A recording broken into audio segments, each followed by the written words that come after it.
You are sleeping with the enemy. Every morning, you wake up, look in the mirror, and face the one person who has systematically dismantled your peace of mind. You don't need a toxic partner, a critical parent, or a cruel boss to make you feel small.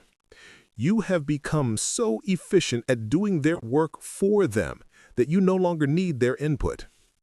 You have internalized the abuse. You have become the architect of your own uncertainty.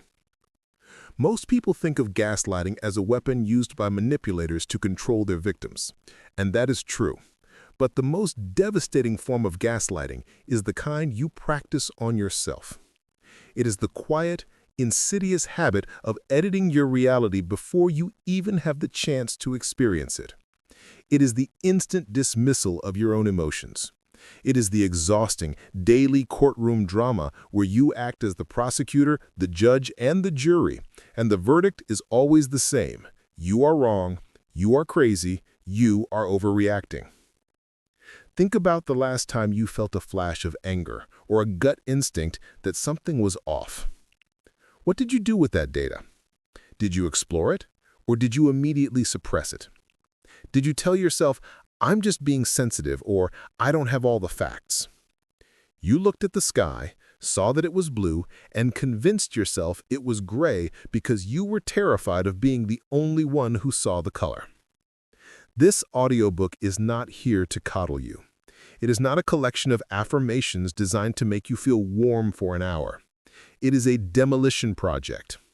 We are here to tear down the false structures you have built to keep yourself safe, structures that have actually become your prison. We are going to explore why you trust the opinions of strangers more than your own intuition. We are going to look at why you apologize for taking up space. We are going to dissect the paralyzing fear of making a mistake, a fear so potent that it keeps you frozen in situations that are actively harming you. You have spent years, perhaps decades, outsourcing your authority. You have handed the keys to your life over to a committee of fears and insecurities. This ends now. Over the course of these chapters, we will walk through the psychology of self-trust. We will move from the paralysis of doubt to the quiet confidence of sovereignty. You will learn that your intuition is not a glitch. It is a finely tuned survival mechanism that you have been trained to ignore. You will learn that your emotions are not inconvenient hurdles, they are intelligence. But be warned, this process requires courage. It requires the willingness to stand by your own perception even when the world tells you otherwise. It requires you to stop waiting for permission to exist. Before we begin this reconstruction, if you are ready to reclaim your mind, I ask you to support this channel. Please like this video and subscribe to the Premier Audiobooks. Your engagement allows us to continue producing content that empowers and transforms. If you have been listening this far, consider this your first act of commitment. Like and subscribe, and let's get to work. You have spent enough time betraying yourself to keep the peace. You have spent enough energy trying to be palatable rather than real. The cost of admission to a genuine life is the willingness to be misunderstood by others so that you never again have to misunderstand yourself. The war inside your head is over. It is time to sign the peace treaty with your own soul. Let us begin. Chapter 1. The Stranger in the Mirror. How many times a day do you edit yourself? I am not talking about politeness or social grace. I am talking about the instantaneous, almost reflexive deletion of your own reality. Something happens, someone speaks to you with a sharp tone, or you feel a wave of sadness wash over you, and before the feeling can even settle in your chest, you have already swiped it away. You've already told yourself, "That didn't mean anything," or "I am making a big deal out of nothing." You look in the mirror, and you see a face you recognize, but behind the eyes, there is a stranger. There is a disconnect between the person living your life and the person narrating it. This disconnect is the defining characteristic of self-gaslighting. It is a state of existence where you are simultaneously the protagonist and the antagonist of your own story. You are the one experiencing the pain, and you are the one invalidating it. To understand self-trust, we must first aggressively diagnose the disease that kills it. Self-gaslighting is not merely low self-esteem.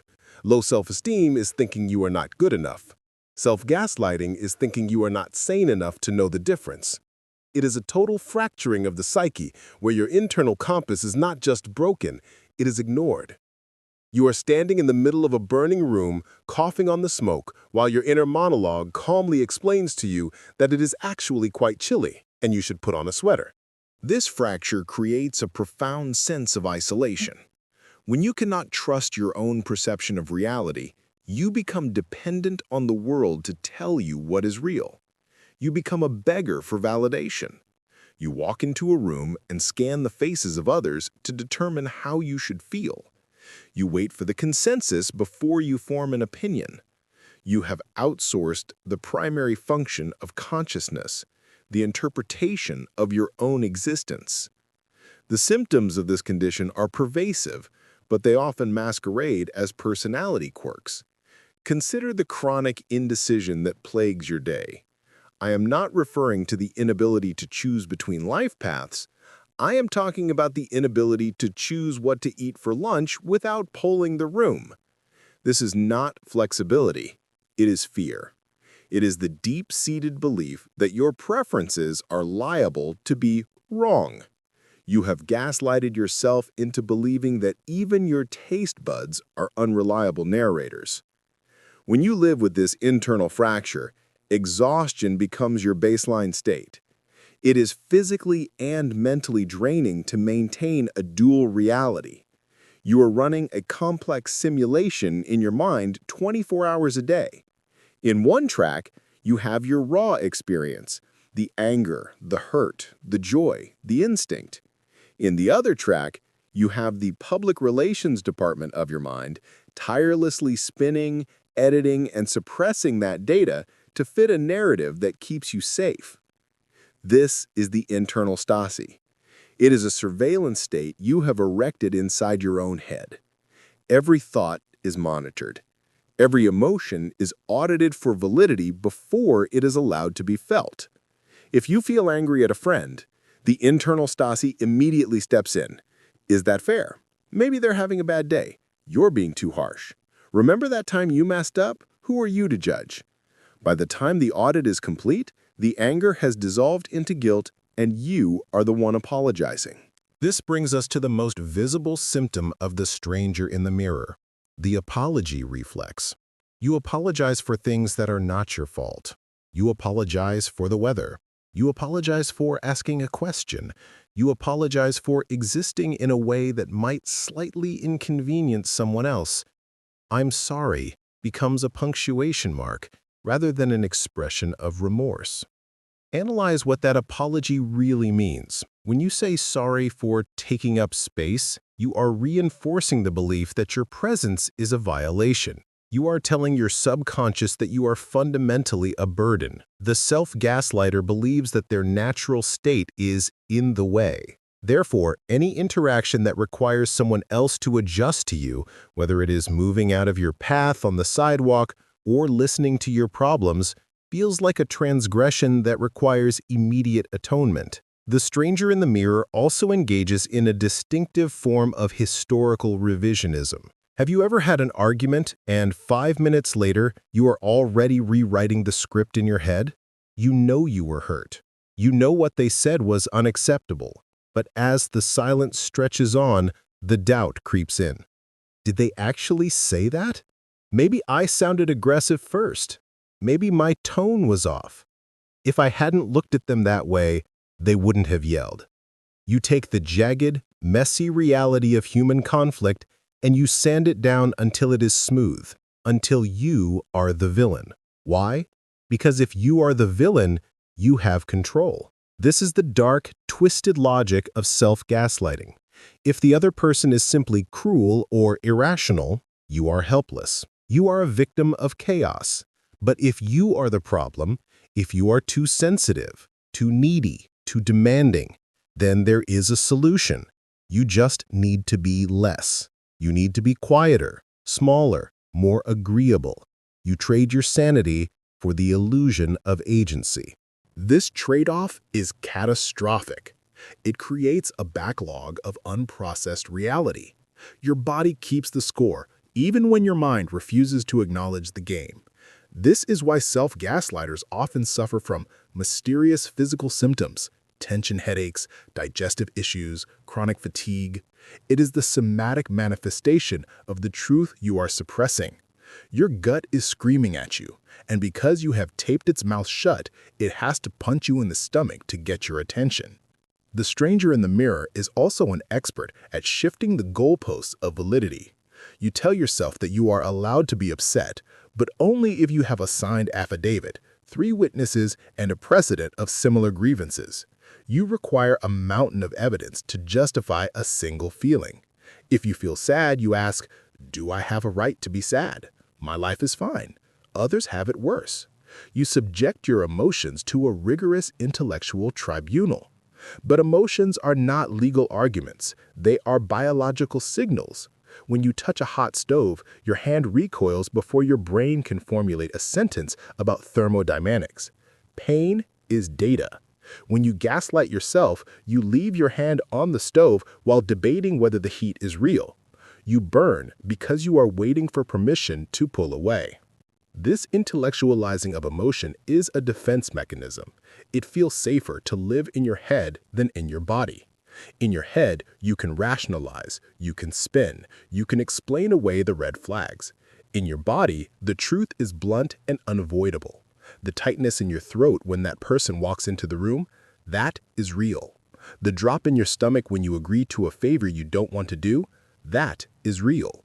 The stranger in the mirror tries to convince you that these are just biological glitches, noise in the system. We must also confront the language you use with yourself. Listen to your internal dialogue for 1 hour. How many times do you use the word crazy? I'm being crazy. That sounds crazy. I don't want to look crazy. Crazy is the ultimate silencer. It is a word designed to shut down inquiry. Once you label a thought or feeling as crazy, you no longer have to engage with it. You can discard it.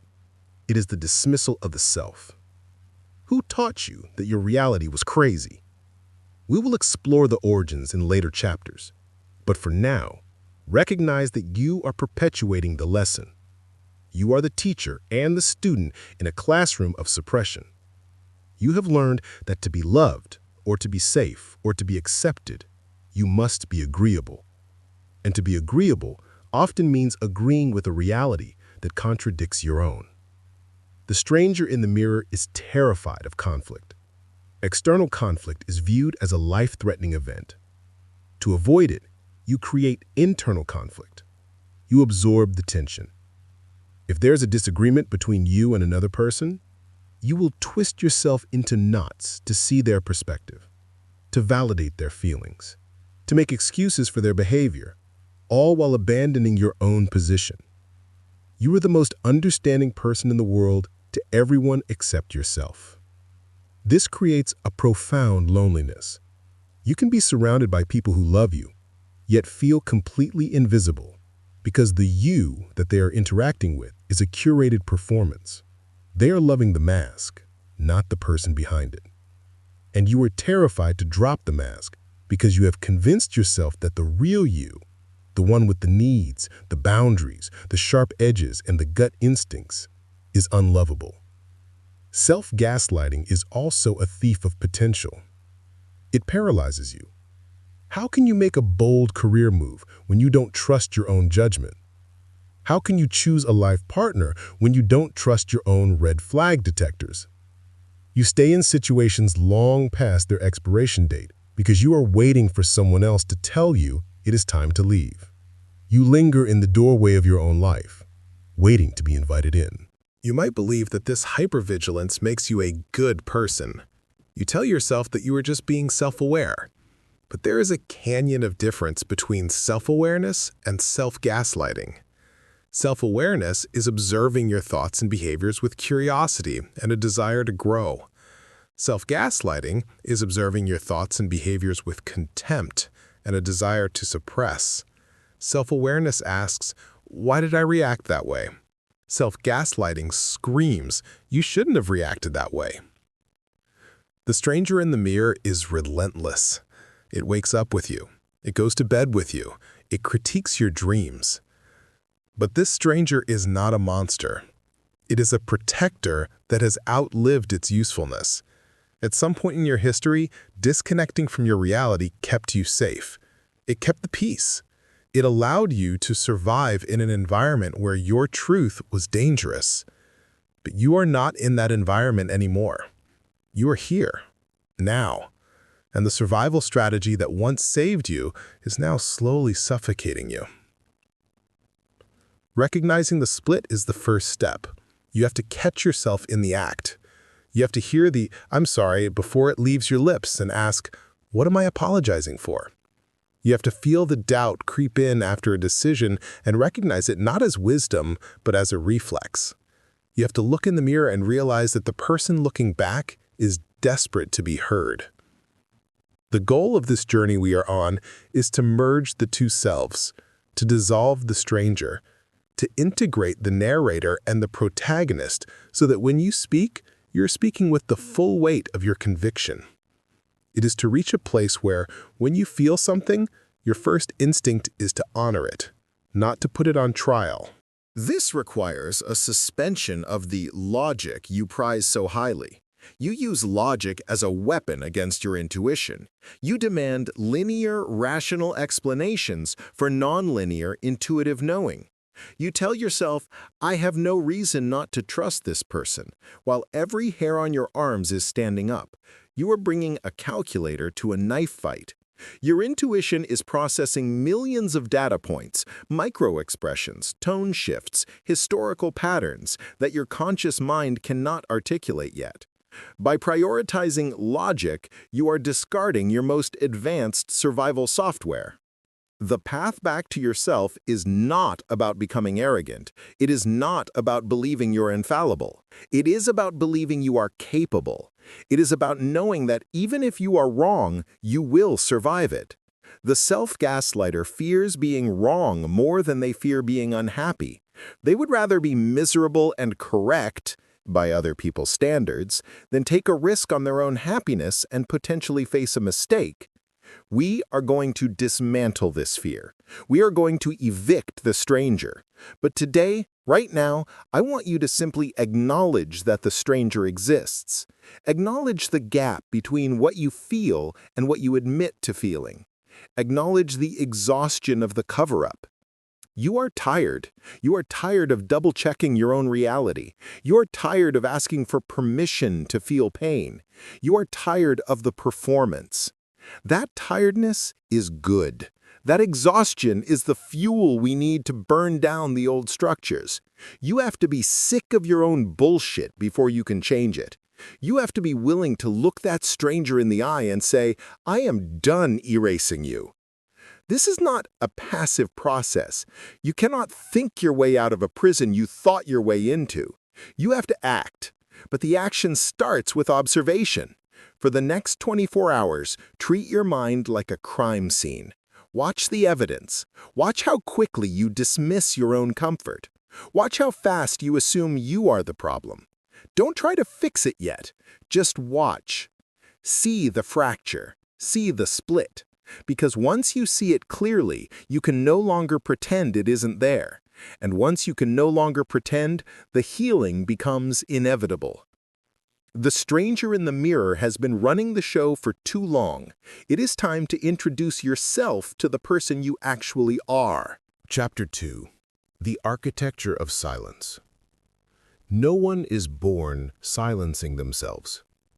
Observe a newborn baby. When they are hungry, they scream. When they are in pain, they cry. When they are happy, they coo. They do not look around the room to check if their hunger is convenient for the people nearby. They do not ask for permission to feel cold. They do not apologize for waking up in the middle of the night. They are raw, unfiltered biological truth. They are entirely congruent with their own reality. So how did you get from that state of unapologetic existence to where you are now? How did you go from a being who demanded to be heard to an adult who is terrified of being seen? You were not born with self-doubt, you were taught it. It was installed in you, brick by brick, layer by layer, until it became the structure in which you live. This structure is the architecture of silence. It is the house you built to protect yourself from the danger of your own authenticity. To dismantle self-gaslighting, we must first understand how this house was built and who drew the blueprints. The construction usually begins in childhood, often with the best of intentions.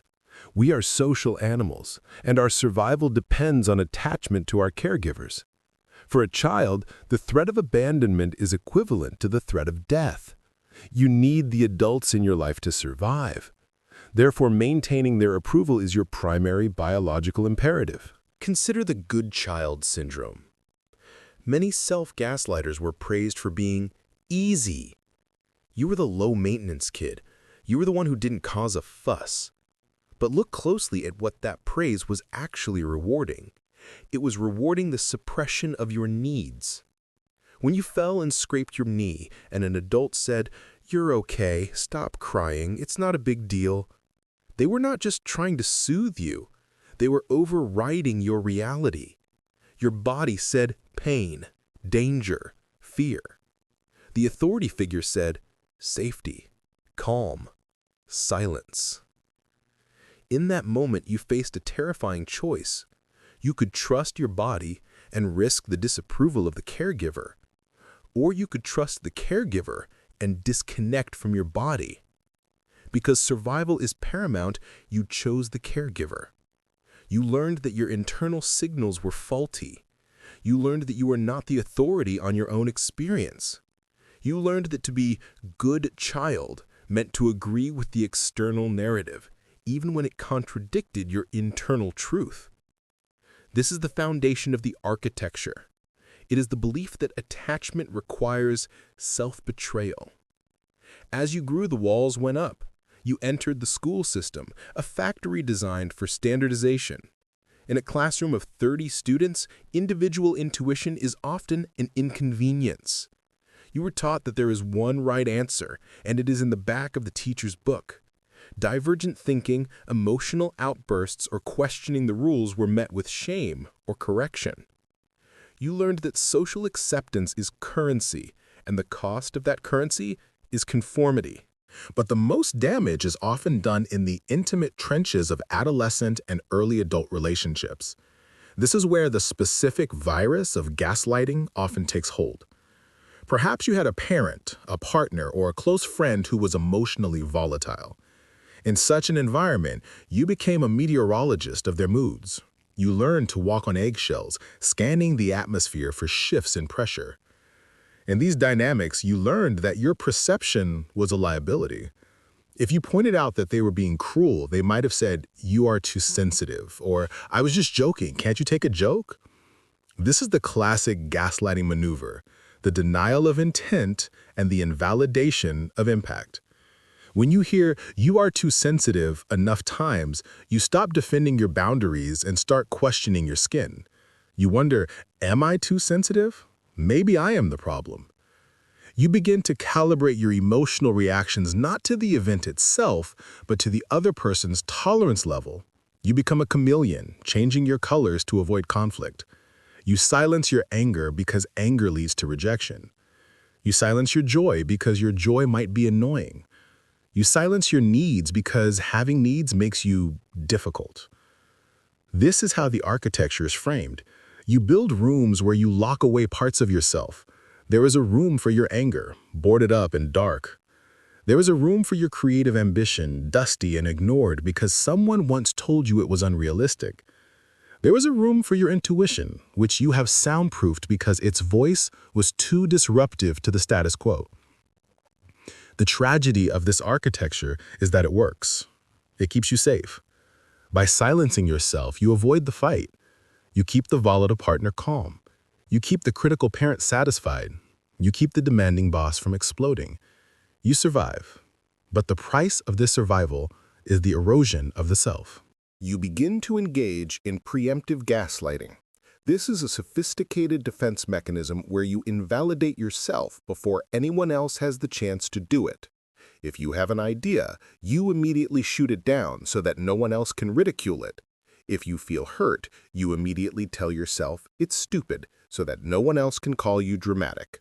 You become your own bully because it hurts less to be punched by yourself than by someone else.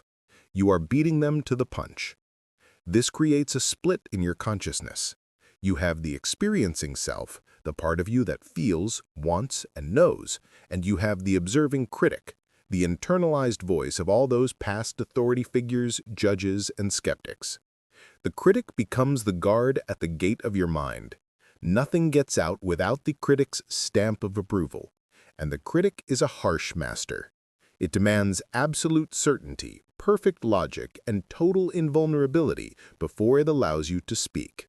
Since life is rarely certain, logical, or invulnerable, you remain silent. Over time, this silence ceases to feel like a choice. It feels like a personality trait. You label yourself introverted or shy or laid back, when in reality, you are just suppressed. You are a volcano capped with concrete. The pressure inside is immense. This is the anxiety you feel buzzing under your skin, but the surface remains smooth. The architecture of silence also warps your memory. When you don't trust your perception in the moment, you cannot trust your memory of the moment later. You become reliant on others to tell you the history of your own life. Did that happen the way I think it did, you ask? You let others write the minutes of the meeting. This makes you incredibly vulnerable to manipulation because you have surrendered the record-keeping of your reality. We must also look at the role of societal gaslighting. We live in a culture that profits from your insecurity. Industries are built on telling you that you are not enough, not thin enough, not rich enough, not successful enough. Advertising is a form of mild gaslighting. You think you are happy, but you aren't really happy until you own this product. When you're bombarded with thousands of messages a day telling you that your current state is inadequate, it reinforces the internal belief that your judgment is flawed. Furthermore, we often mistake peace for silence. You think that by keeping quiet, you are keeping the peace. But there is no peace in self-betrayal. There is only a ceasefire. You are holding your breath, waiting for the war to end, not realizing that you are the one holding the weapon. The silence is not peaceful, it is heavy. It is pregnant with everything you didn't say. This architecture is held together by the mortar of shame. Shame is the feeling that I am bad. Guilt is I did something bad, but shame is I am bad. When you trust yourself and it goes wrong, you might feel guilt. But when you don't trust yourself because you believe you are fundamentally broken, that is shame. You hide your true thoughts because you believe they are evidence of your defectiveness. You believe that if people saw who you really were, if they heard the thoughts you silence, if they saw the needs you suppress, they would leave. The architecture of silence is, at its core, a fortress against abandonment. You are hiding inside the walls, peering out through the arrow slits, terrified that if you lower the drawbridge, you will be overrun. But look at the cost of this fortress. It keeps the danger out, yes, but it also keeps the life out. It keeps the connection out. You cannot truly connect with another human being when you are hiding behind a false front. You can only connect image to image, mask to mask. You are lonely inside the house because no one is actually home with you. They are visiting the caretaker you hired to run the front desk. Identifying this architecture is painful. It requires you to look at your past not with blame, but with clarity. You don't need to villainize your parents or your ex-partners to heal, but you do need to see the dynamic for what it was. They taught you a survival strategy that is no longer serving you. They handed you a blueprint that was flawed. You also need to forgive the younger version of yourself who built this house. That child, that teenager, that young adult, they were doing the best they could with the tools they had. They silenced themselves to survive. They were smart. They were adaptive.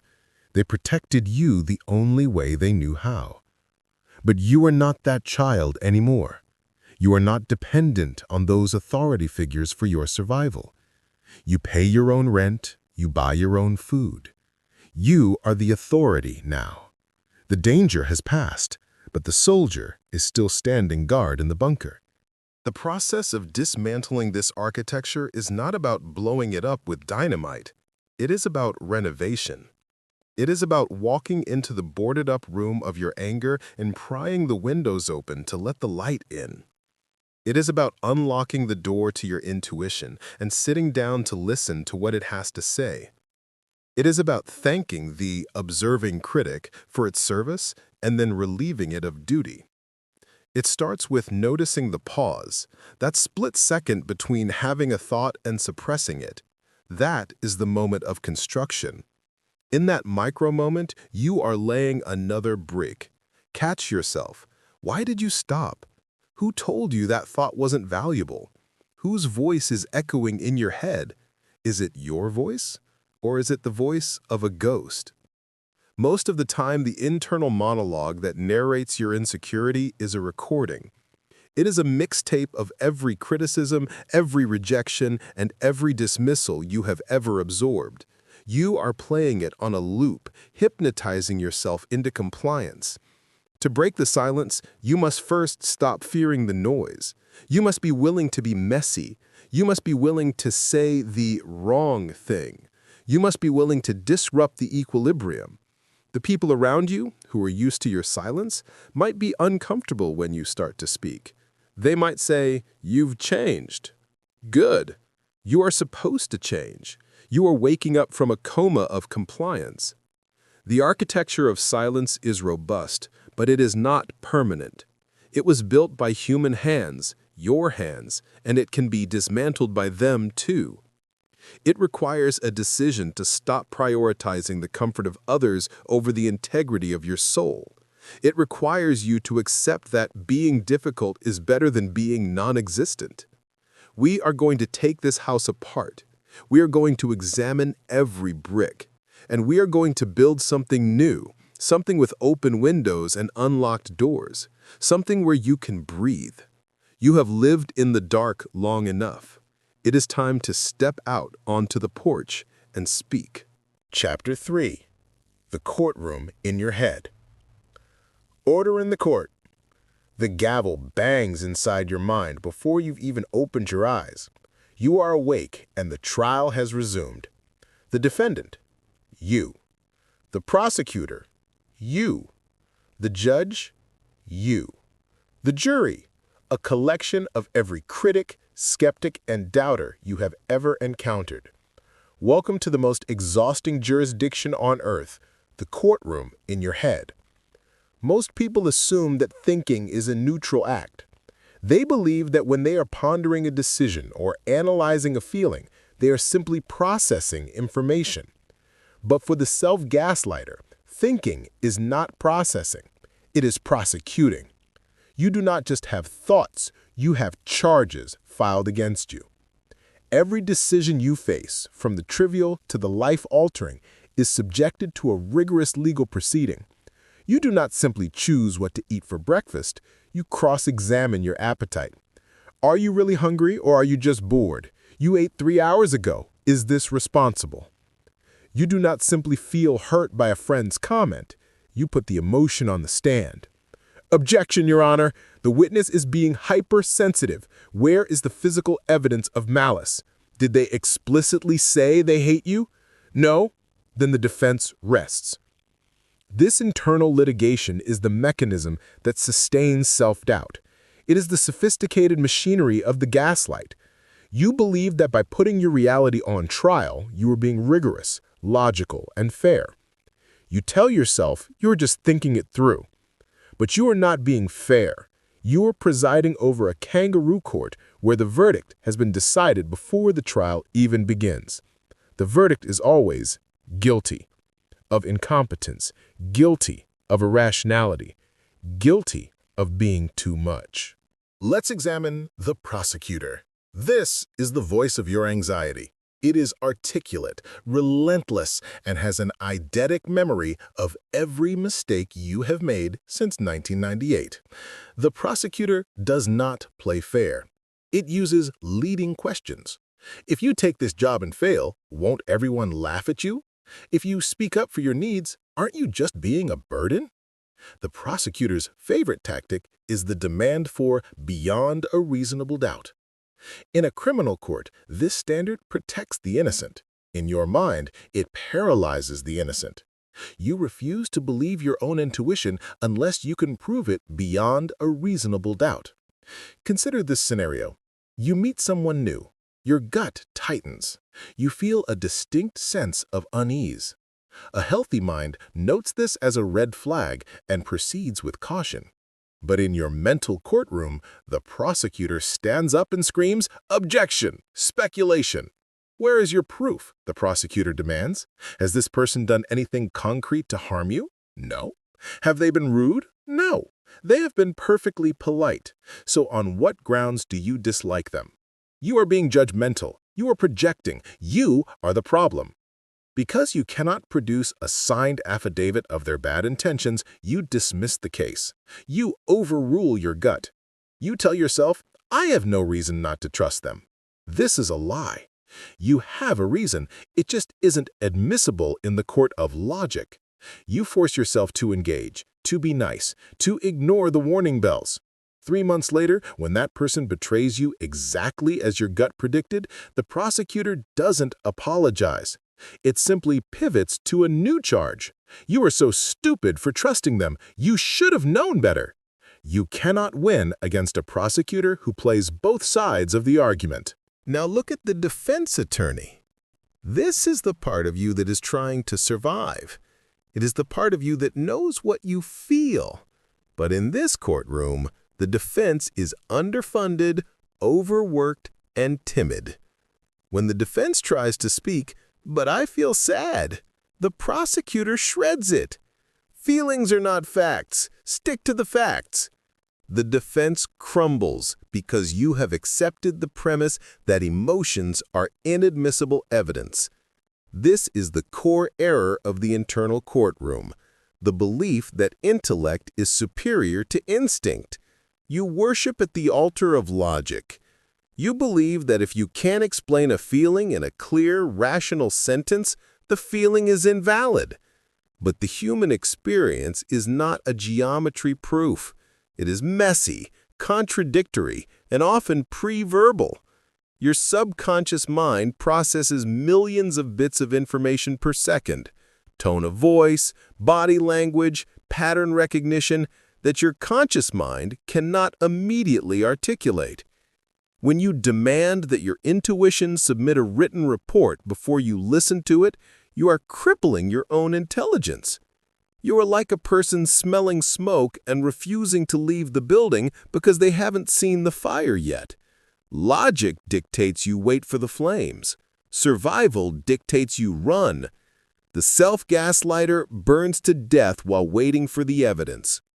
The courtroom also utilizes the tactic of the filibuster. This is what you call overthinking. You think that if you deliberate long enough, if you replay the scenario one more time, if you look at it from the perspective of the other person and their mother and the bystander on the street, you will finally arrive at the truth. You believe that there is a perfect, objective verdict out there, and if you just think hard enough, you will find it. This is a trap. There is no objective verdict in human relationships. There is only perspective. But you are terrified of your own perspective, so you try to adopt everyone else's. You run simulations. Well, maybe they didn't mean it that way. Maybe they were stressed. Maybe I sounded aggressive. You are writing the closing arguments for the people who hurt you. You are doing their work for them. Why do you do this? Why do you act as the defense attorney for your abusers and the prosecutor for yourself? Because if you are the problem, then you can fix it. This is the dark seduction of the courtroom. If the verdict is "I am crazy," then the solution is "get sane." If the verdict is "I am too sensitive," the solution is "toughen up." It gives you a sense of agency. If the verdict is "they are treating me poorly because they are selfish," then you are helpless. You have to leave or accept it, and leaving is terrifying. So you choose the verdict that keeps you in the relationship, even if that verdict destroys your self-esteem. You plead guilty to keep the peace. Let's talk about the jury. Who is sitting in the box? It's usually a jury of ghosts. It's your critical father. It's your perfectionist mother. It's the ex who called you crazy. It's the teacher who told you you were loud. You are performing your life for this jury, desperate for a not guilty verdict that they will never give you. You live your life on the witness stand. Every action is a performance for an invisible audience. You draft a text message, and before you send it, you pass it around the jury box. Is this too needy? Is this too cold? Does this sound smart? You edit and re-edit until the message is a sterile, safe piece of communication that contains none of your actual personality. You are not communicating, you are submitting a press release. This constant litigation creates a state of chronic exhaustion. It takes an immense amount of energy to run a courtroom. You are tired all the time because you are fighting a legal battle for the right to exist. You are defending your preferences, your emotions, and your thoughts against a relentless inquisitor. And what is the result? Paralysis. The court is always in recess but never adjourned. You cannot move forward because the jury is still deliberating. You stay in the wrong job because you haven't built a strong enough case to leave. You stay in the wrong relationship because you haven't proven beyond a reasonable doubt that you deserve better. You are waiting for permission. You are waiting for the judge to bang the gavel and say, "You are free to go." But here is the terrifying, liberating truth. There is no judge. The bench is empty. You are looking up at a high chair, waiting for a ruling from a higher authority, but there is no one there. You are the only one in the room. You are the prosecutor, the defense, the accused, and the judge. You have been waiting for permission from a hallucination. The only way to win this trial is to stop the proceedings. You have to declare a mistrial. You have to realize that the court has no jurisdiction over your soul. You do not need to prove your reality. Reality is self-evident.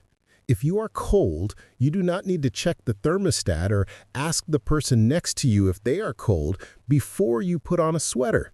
You just put on the sweater. That is the level of trust you need to reclaim.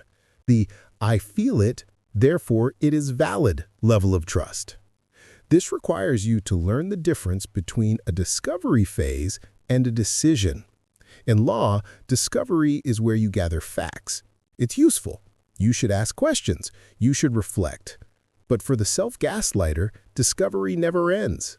You keep gathering evidence because you are afraid of the judgment. To shut down the courtroom, you must change the standard of proof. You are not a criminal court. You are a civil being. You do not need proof beyond a reasonable doubt. You need preponderance of the evidence. Or better yet, you just need reasonable suspicion. If you suspect something is off, that is enough to act. You don't need a conviction to set a boundary. You can say, "I don't like the way this feels, so I am stopping it." The prosecutor will scream, "That's not fair. You can't just stop without a reason." And you will reply, "I don't need a reason. I have a preference." Preference is the kryptonite of the internal courtroom. The courtroom deals in right and wrong, facts and laws. It cannot handle preference. Preference is sovereign. "I don't want to" is a complete sentence. "I don't like this" is a final verdict. When you start operating from preference rather than justification, the courtroom begins to crumble. Refuse to take the stand. When the internal questioning begins, "Why did you say that? Don't you think that was stupid? Do not answer. Do not engage. Do not start the defense. Silence the court by refusing to testify against yourself. Treat the prosecutor like a heckler, not a judge. You will feel an urge to explain yourself. This is the confession reflex. You feel that if you just explain your side clearly enough, the jury will understand. But the internal jury is rigged. They aren't listening to understand. They are listening to find flaws in your argument. Stop explaining your life to the voices in your head. The courtroom is also where you hold the Monday morning quarterback sessions. This is the retrospective trial. You replay a conversation from 5 years ago. You agonize over a mistake you made in high school. You are retrying cases that the statute of limitations ran out on decades ago. Why? Because you believe if you find the exact moment you went wrong, you can fix yourself. You are looking for the precedent that proves you are flawed. Issue a pardon right now. Blanket pardon for all past versions of yourself. They were doing the best they could without the evidence you have now. You cannot judge a past self with present wisdom. That is ex post facto law, and it is unconstitutional in the sovereign nation of your mind. The goal is to move from a judicial mindset to a scientific mindset. A judge asks, guilty or innocent. A scientist asks, what happened and what can we learn? The judge punishes. The scientist observes. When you make a mistake, do not put yourself on trial. Simply observe the data. Okay, I spoke too fast and offended them. Note for next time, pause before speaking. End of analysis. No sentencing hearing required. No weeks of shame, just data and adjustment. This shift destroys the courtroom. Science does not require shame to function. It only requires observation. As you navigate the next few days, notice when the gavel drops. Notice when you start building a case against yourself. Notice when you are frantic to find evidence that you are a good person. A good person doesn't need evidence. They just are. You are not on trial for your life. You are just living it. The constant need to justify your existence is the burden you must set down. You do not need to defend your right to take up space.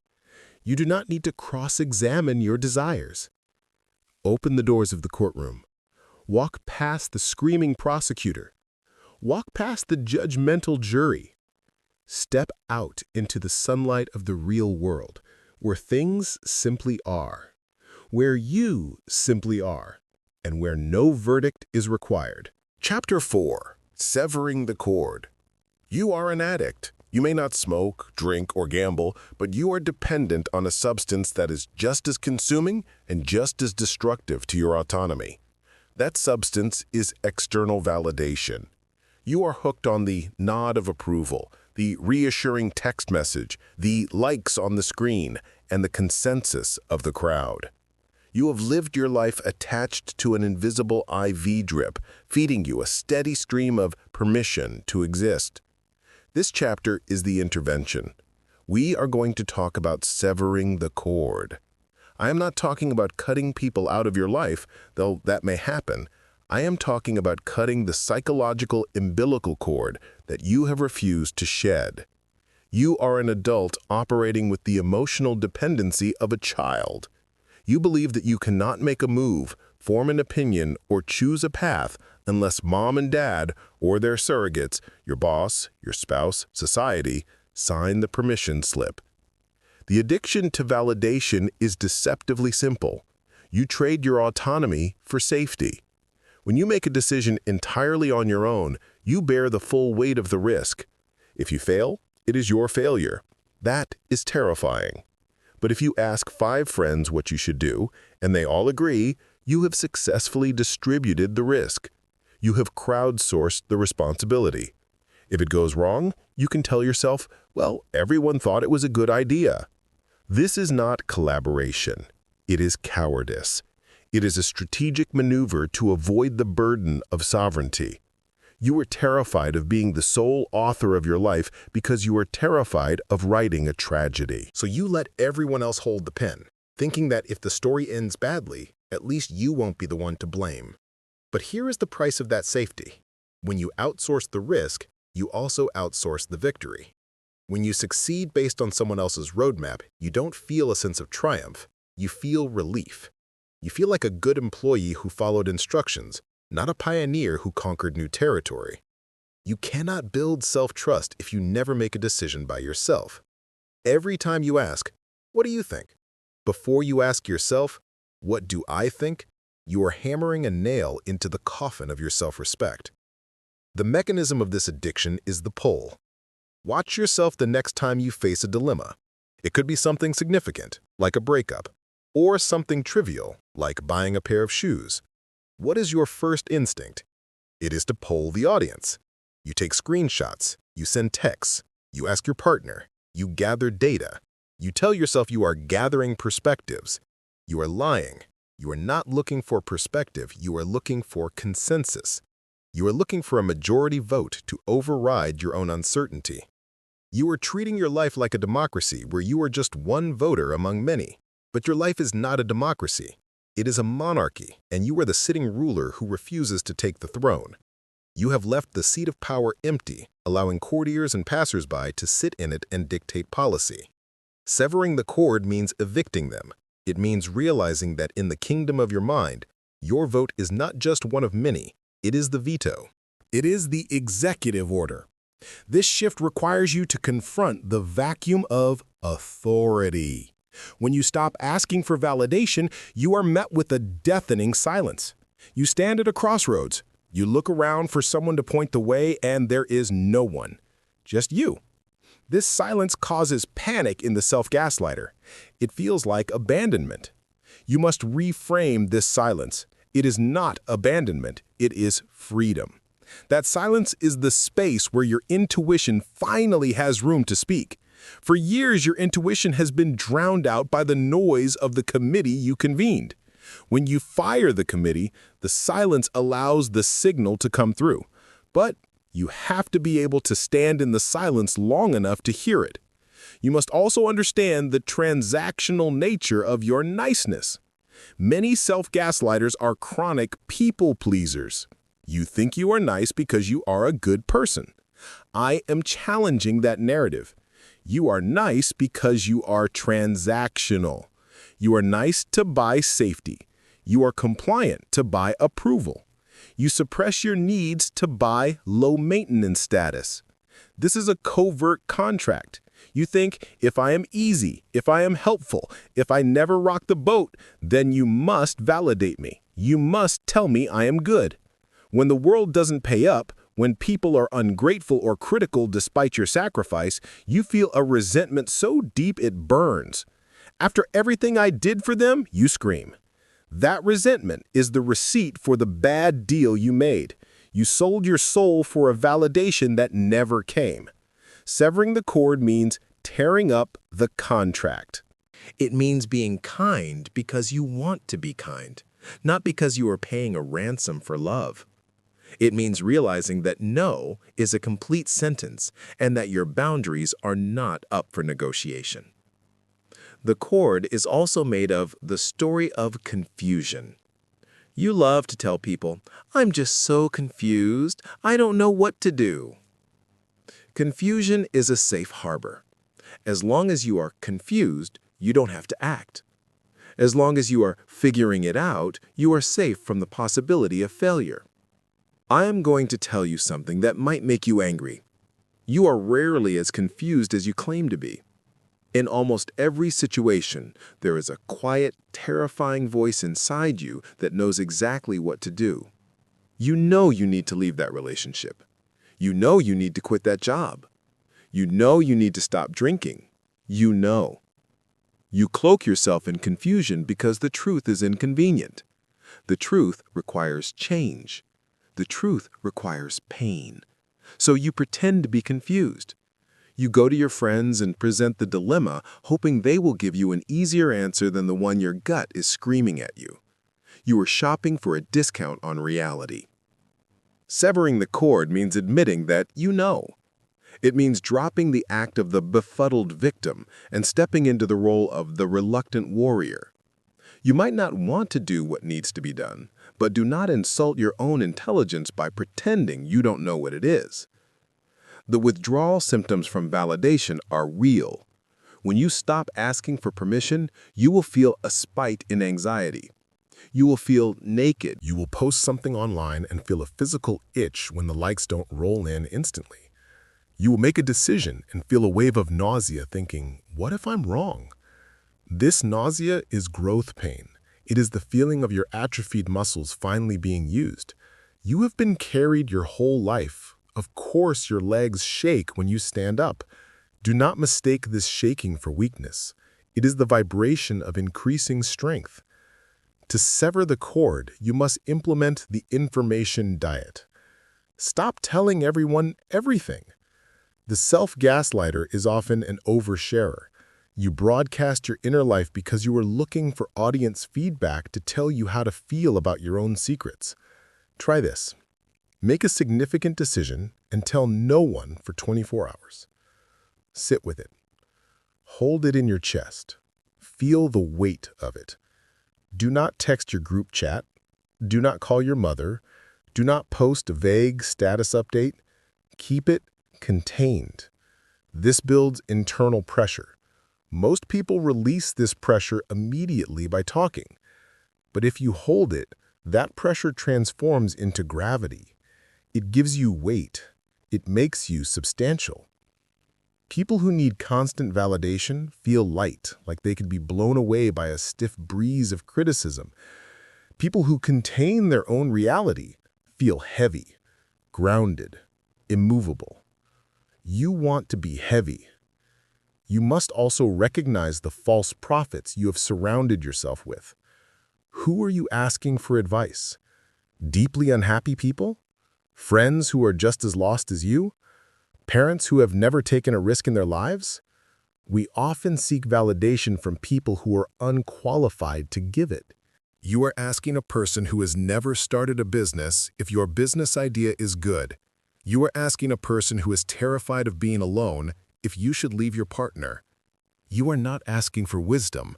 You are asking for their projection. You are asking them to view your life through the lens of their fears. Stop going to the hardware store for milk. Stop going to fearful people for courage. And ultimately, stop going to anyone for the final sign-off. The goal is not isolation. Mentors are valuable. Wisdom is valuable. But there is a distinct difference between counsel and permission. When you seek counsel, you say, "Here is my plan. Do you see any blind spots?" You are the captain showing the map to a navigator. You are still steering the ship. When you seek permission, you say, "What should I do?" You are handing the wheel to a passenger. Severing the cord shifts you from seeking permission to seeking counsel. You retain the veto power. You listen to the advice, you weigh it, and then you decide. If the advice contradicts your gut, you discard the advice. This shift will change your relationships. Some people in your life enjoy your dependency. They like being the wise one you run to. They like the power of validating you. When you stop asking, they might feel rejected. They might say, "You never talk to me anymore." What they mean is, "You never submit to me anymore." Be prepared for this. When you change the dynamic of a system, the system fights back. You are disrupting the equilibrium of your social circle. You are becoming a person who does not need to be managed. That is threatening to people who base their self-worth on managing others. But you are not here to maintain the equilibrium of a dysfunctional system. You are here to build a life that belongs to you. The concept of sovereignty is your new North Star. A sovereign nation does not ask its neighbors for permission to pass laws. It may sign treaties, it may trade, it may form alliances, but it retains the ultimate authority over what happens within its borders. Your mind is your territory. Your emotions are your population. Your intuition is your intelligence agency. You must close the border to unauthorized influence. This means you stop apologizing for your preferences. If you like something weird, you do not need to explain it or justify it. You just like it. If you don't want to go to the party, you don't need a fake excuse about a headache. You just don't go. The sovereign individual does not need to provide a doctor's note to the world to excuse their absence. You will find that the less you explain yourself, the more people respect you. Explaining is a form of pleading. It is a subtle way of saying, please agree with my reasons so I don't feel crazy. When you stop explaining, you signal that your reality is not up for debate. There is a powerful phrase you need to learn. This works for me. Why are you doing it that way? Because this works for me. Don't you think that's risky? Maybe, but this works for me. It is a shield. It is a declaration that the internal metric is the only one that matters. Severing the cord is the death of the good child. You have spent decades trying to be the good child, the one who follows the rules, gets the grades, and makes the parents proud. But the good child is a prisoner. The good child is stuck in a permanent state of adolescence waiting for the gold star. There are no gold stars in adulthood. There is only the quiet satisfaction of living a life that actually fits you. There is only the pride of looking in the mirror and seeing a person who has their own back. You have to be willing to be the bad child in the eyes of others, to be the adult in your own eyes. You have to be willing to disappoint them to avoid disappointing yourself. The cord is wrapped around your neck.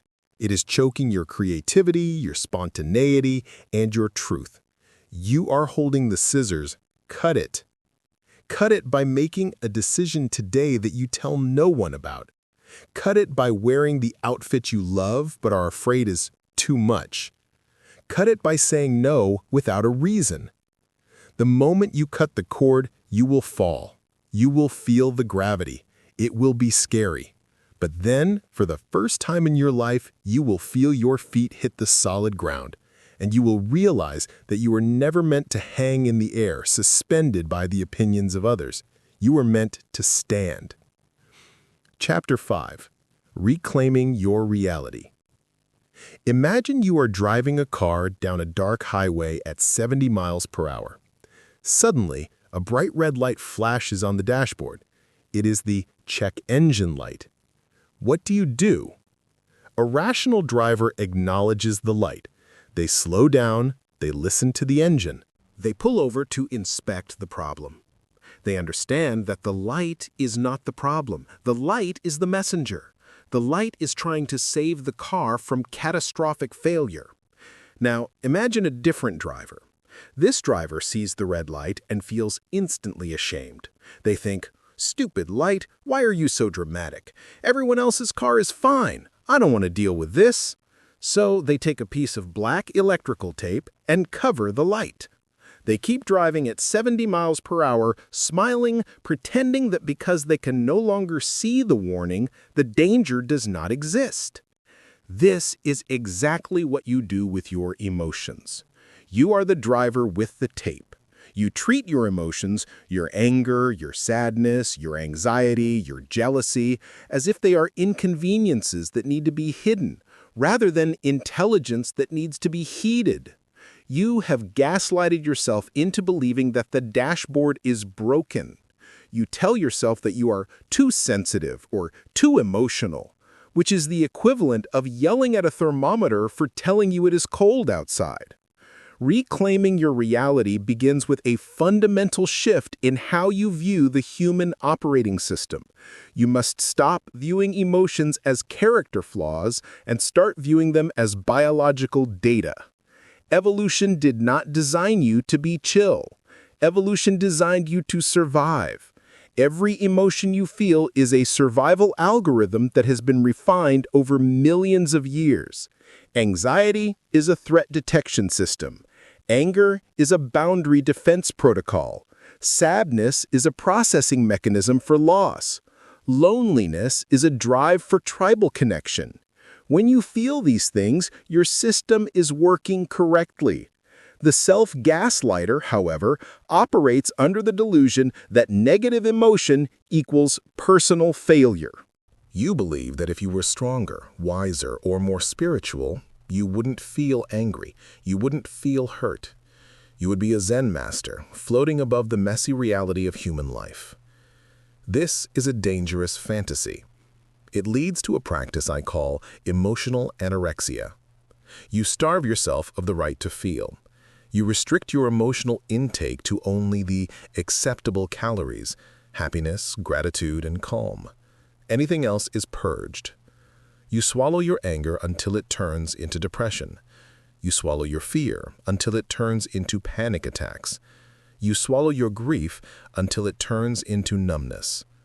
You are not becoming more resilient, you are becoming hollow. Let's address the weapon you use most frequently against yourself, the label too much. I'm being too much. I'm too intense. I'm too needy. This label is a silencer. It is a phrase you adopted likely in childhood when your reality was inconvenient for the adults around you. A child who cries is too much for a tired parent. A child who asks difficult questions is too much for a stressed teacher. You internalized this. You learned that your volume, your emotional amplitude was the problem. So you installed a limiter on your soul. You learned to flatten your affect. You learned to act unbothered. In modern dating and social culture, being unbothered is treated as the ultimate virtue. We worship the cool girl or the chill guy who never reacts, never demands, and never breaks frame. But unbothered is often just a synonym for dissociated. If someone disrespects you and you are unbothered, that is not strength. That is a malfunction of your self-respect. If you touch a hot stove and you don't scream, you are not tough. You have nerve damage. Reclaiming your reality means healing that nerve damage. It means allowing yourself to feel the burn so you know to pull your hand away. It means rejecting the too much label. You are not too much. You are simply high fidelity. You are picking up on signals that others might miss or ignore. Your intensity is not a defect. It is a feature. It is the engine of your passion, your creativity, and your empathy. You cannot dampen the grief without also dampening the joy. You cannot numb the fear without numbing the love. The dial controls the whole system. To reclaim your reality, you must also dismantle the cult of toxic positivity that has infested your mind. We live in a culture that is obsessed with good vibes only. We are told to look on the bright side and choose happiness. While optimism is a tool, forced optimism is a shackle. When you are suffering and you force yourself to be grateful, you are gaslighting yourself. Imagine you just lost your job. You feel scared and angry. The toxic positivity voice in your head immediately chimes in. At least you have your health. Some people are starving. Don't be negative. Everything happens for a reason. This sounds virtuous, but it is violence. It is an act of aggression against your own experience. It invalidates your pain by comparing it to a hypothetical worst-case scenario. It could be worse is the most invalidating phrase in the English language. Of course it could be worse. You could be on fire. That doesn't mean your broken leg doesn't hurt. Acknowledging pain is not negativity. It is accuracy. You cannot navigate a map if you refuse to admit where you are starting from. If you are in a swamp, but you insist on telling yourself you are in a meadow because meadows are positive, you will drown in the swamp. You have to say, I am in a swamp. It is cold. It smells. I hate it here. Only then can you start looking for dry land. Reclaiming your reality requires you to separate validity from justification. This is a crucial distinction that most self-gaslighters miss. Validity simply means the emotion exists. It is real. It is happening. Justification means the emotion is based on facts and is a proportional response. The self-gaslighter believes that an emotion is only valid if it is justified. If you cannot prove to a jury that you have a right to be angry, you tell yourself you aren't angry. You try to argue the feeling out of existence. Here is the new rule. All feelings are valid. Not all feelings are justified. If you feel jealous because your partner talked to an attractive stranger, that jealousy is valid. It is a biochemical event happening in your body. You are allowed to feel it. You do not need to judge it. However, it might not be justified. Your partner may have done nothing wrong. The self-trust approach is, I feel jealous, that is a fact. I am going to sit with this feeling, acknowledge it, and soothe myself. I am not going to act on it by accusing my partner, but I am also not going to shame myself for having the reaction. The gaslighting approach is, I shouldn't be jealous. I'm being a psycho. I need to stop feeling this right now. What is wrong with me? Do you see the difference? One approach manages the emotion, the other attacks the self. When you accept the validity of the feeling without needing it to be justified, you stop fighting a civil war in your head. You can say, I am feeling irrational right now without thinking, I am a bad person. This brings us to the practice of sitting in the fire. Reclaiming your reality is uncomfortable. When you stop suppressing your emotions, they don't just trickle out. Sometimes they explode. You uncork the bottle and 20 years of repressed anger comes rushing out. This is terrifying. You feel like you are going to be consumed. You must learn to sit in the fire of your own sensation without trying to put it out. Most people treat discomfort like a hot potato. They want to throw it away instantly. They feel sad, so they scroll social media. They feel anxious, so they eat. They feel lonely, so they text an ex. They are reactive. They are slaves to their own intolerance for sensation.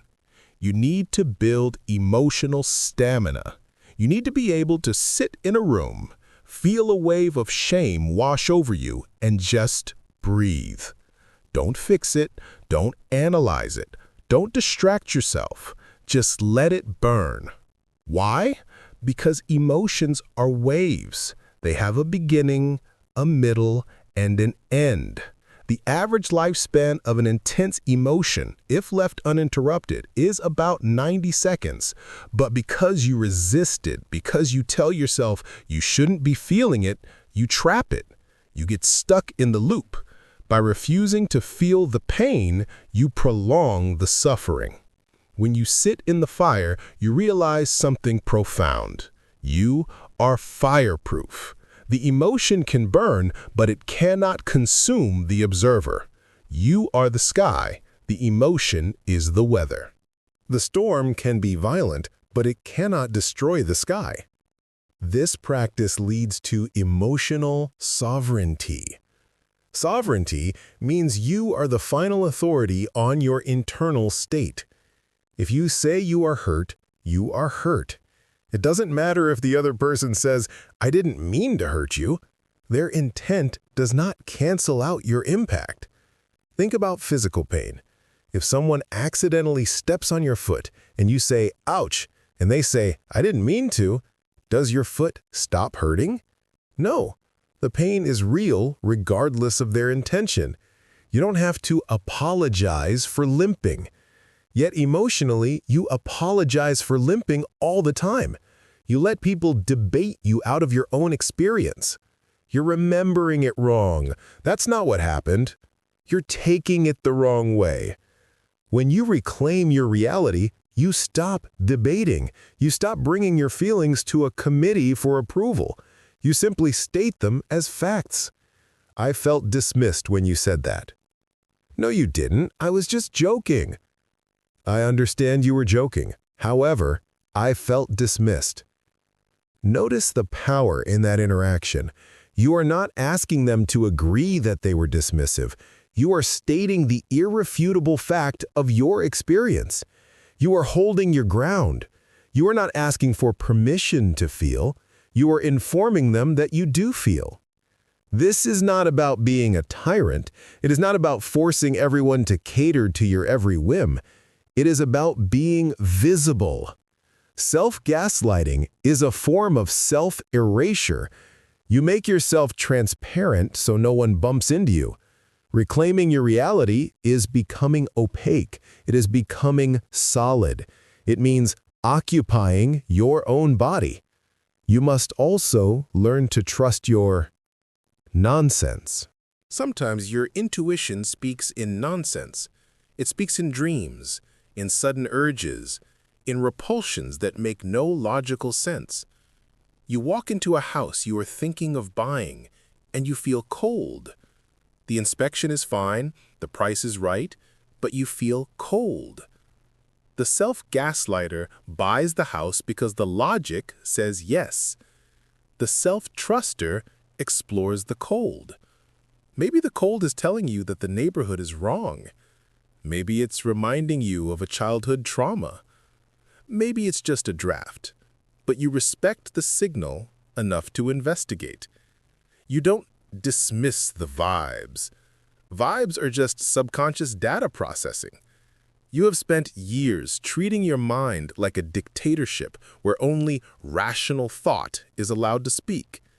It is time to turn it into a democracy where every citizen, rationality, emotion, intuition, and sensation has a vote.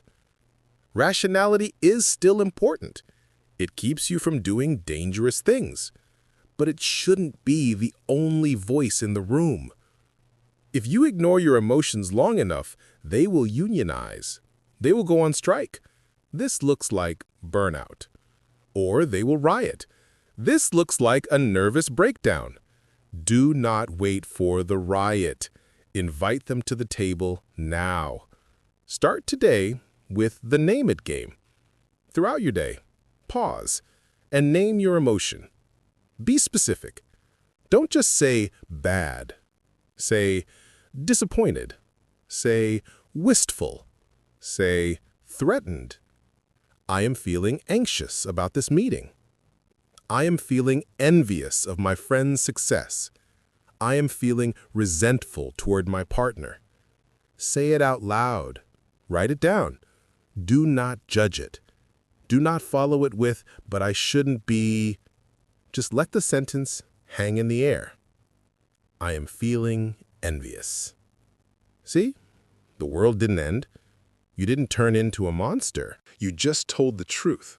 The truth is the antidote to gaslighting. And the truth starts with admitting what is actually happening inside your skin.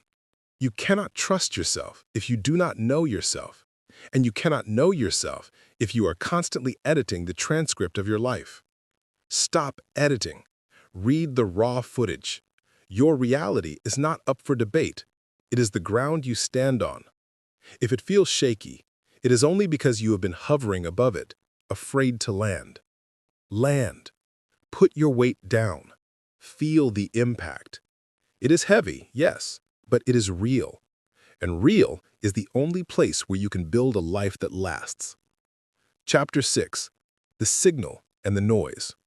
The single most common question asked by someone recovering from self-gaslighting is this: how do I know the difference between my intuition and my anxiety? This question is the epicenter of the struggle. You are standing on the edge of a decision. Your chest is tight. Your stomach is churning. A voice in your head is screaming, "Don't do it. It's not safe." But another voice, quieter and deeper, is whispering, "Go." Which one is the truth? Which one is the lie? If you follow the screaming voice, you might be saving yourself from a disaster. Or you might be letting your trauma hold you hostage in a cage of fear. If you follow the whisper, you might be stepping into your destiny. Or you might be walking blindly off a cliff. When you have spent a lifetime gaslighting yourself, your internal instrument panel is haywire. You cannot read the dials. You don't know if the warning light means there is a fire in the engine or if the sensor is just glitching because you are tired. You are suffering from signal interference. In this chapter, we are going to learn how to separate the signal, your intuition, from the noise, your anxiety and trauma. We are going to act as audio engineers, filtering out the static so you can finally hear the broadcast. First, let us define the enemy. What is the noise? The noise is anxiety, but it is not just general nervousness. It is a specific, narrative-driven fear. Anxiety is a storyteller. It is a screenwriter pitching you a horror movie about your future. It is verbose. It is loud. It is repetitive. Here is the primary characteristic of anxiety. It demands certainty. Anxiety is obsessed with the future. It constantly asks, what if? What if I take this job and I hate it? What if I leave him and I never find anyone else? What if I say no and they get mad? Anxiety tries to control the uncontrollable. It believes that if it can spin enough scenarios, if it can anticipate every possible outcome, it can prevent pain. It is frantic. It feels like a buzzing in your head, a tightening in your throat, a shallowness in your breath. It has a high-pitched, frenetic energy. It argues with you. It brings charts and graphs and worst-case scenarios to the table. Now, let us define the signal. What is intuition? Intuition is completely different. Intuition is not a storyteller, it is a reporter. It does not deal in what if, it deals in what is. Intuition is quiet. It is often described as a drop or a thud in the stomach. It doesn't scream, it states. It is a sudden, heavy knowing. It feels like a fact landing on a table. This is over. He is lying. Don't get in that car. Apply for that course. Notice the lack of explanation. Intuition rarely offers a bibliography. It doesn't explain why he is lying. It just registers the lie. It doesn't explain why the job is right. It just feels aligned. This lack of logic is what drives the self-gaslighter crazy. Because you are addicted to the courtroom in your head, you want evidence. Intuition refuses to testify. It just sits there, looking at you, knowing the truth. Anxiety feels like spinning. Intuition feels like landing. The biggest tragedy of self-gaslighting is that you have likely labeled your intuition as paranoia. You have been in situations where your gut said, this person is dangerous, and you told yourself, no, I'm just being judgmental. I'm projecting my issues. You silence the signal because the noise of your social conditioning, be nice, be fair, was louder. To start separating them, we must look at the element of time. Anxiety hates time. Anxiety is urgent. It creates a false sense of emergency. You have to decide now. You have to fix this now. If you don't text them back immediately, they will leave. Anxiety rushes you. It wants to bypass your critical thinking and force a reaction. It is a high-pressure salesman standing in your doorway, refusing to let you close the door until you buy the product. Intuition, on the other hand, is patient. The truth does not have an expiration date. If your intuition is telling you that a relationship is wrong, that feeling will still be there tomorrow. It will be there next week. It will be there in a month. It is a constant, low-level hum. It waits for you to acknowledge it. Here is a practical tool, the 72-hour rule. When you feel a sudden, intense urge to act, to send the angry text, to quit the job, to break up, to cling, pause. Tell yourself, I hear you. I am not dismissing you, but we are going to wait 72 hours before we touch the controls. Anxiety cannot survive the pause. If it is just noise, it will change shape. In 3 days, you will feel different. The urgency will fade, or the narrative will shift. But if it is intuition, it will be exactly the same 3 days later. It will be the same solid rock in the middle of the stream. Use time as a filter. The noise fluctuates. The signal persists. We must also discuss the trauma echo. This is where it gets tricky. If you have a history of trauma or betrayal, your brain is wired for hypervigilance. You are constantly scanning the horizon for threats. This can look and feel a lot like intuition, but it is actually a memory. Trauma looks at the present and sees the past. Intuition looks at the present and sees the present. For example, your boss calls you into their office with a stern face. Trauma says, "I am in trouble. I am going to be fired. I am worthless. This is just like when my dad used to yell at me." Your heart races, you sweat, you dissociate. Intuition says, "The energy in this room is tense. Something is wrong." Do you see the difference? Trauma personalizes and catastrophizes. It jumps immediately to your destruction. Intuition observes the vibe without necessarily assuming you are the victim. To distinguish the trauma echo from the signal, check the location of the feeling. Anxiety and trauma usually live in the upper body. The racing thoughts in the head, the constriction in the throat, the tightness in the chest. It is an up and out energy. It makes you want to flee or fight. Intuition usually lives in the lower body, the gut, the hips, the pelvic floor, the feet. It is a down and in energy. It grounds you. Even when intuition is giving you a warning, it feels rooted. It feels like a heavy anchor. Ask yourself, am I spinning in my head or am I sinking into my gut? Another major distinction is the tone of voice. Anxiety sounds like a frantic child or a critical parent. It is emotional, pleading, or shaming. "You idiot, you messed up, you have to fix it." Intuition sounds like a calm, neutral observer. It sounds like a GPS. Recalculating. Turn left. Stop. It is remarkably unemotional. It doesn't care if you listen or not, it just delivers the data. Many people gaslight themselves because they don't like the message the signal is sending. Your intuition might be telling you, you need to leave your marriage. That is a terrifying message. It implies massive upheaval, pain, and financial loss. So what do? You generate noise to drown out the signal. You create anxiety. You start obsessing over trivial things, the way he chews, the laundry, the schedule. You create a cloud of static so you don't have to look at the big, scary truth sitting in the corner. You are not confused, you are distracted. You are using anxiety as a smokescreen to hide from your own knowing.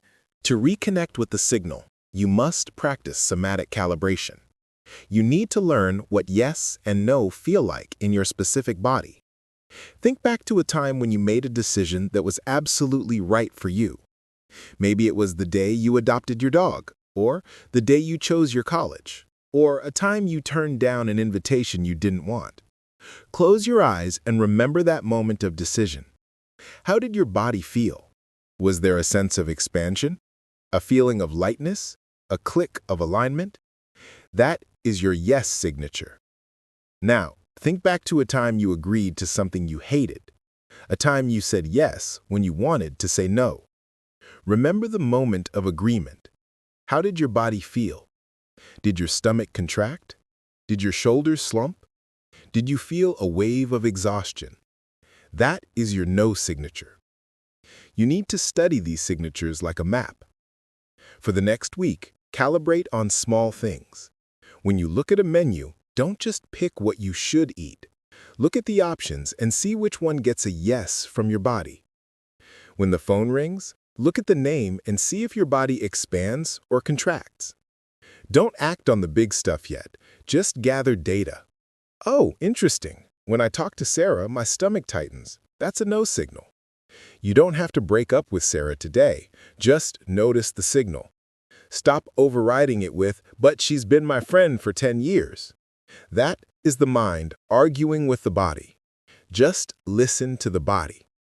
The more you honor the small signals, the louder the signal becomes. You have to understand that your intuition is a relationship. It is a relationship between your conscious mind and your subconscious intelligence. Like any relationship, trust is built on consistency. If your friend warned you about a pothole and you ignore them and walk into it, and then you do it again and again, eventually your friend stops warning you. They go silent. Your intuition has gone silent because you have spent years ignoring it. You have been treating it like a crazy person. You need to apologize. You need to say to your own gut, I am sorry I didn't listen. I am listening now. Speak to me.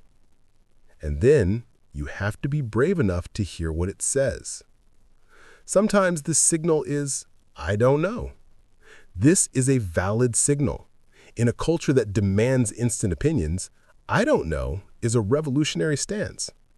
If you check your gut and there's no clear yes or no, it means it is not time to decide. It means you need more information. Anxiety interprets I don't know as a failure.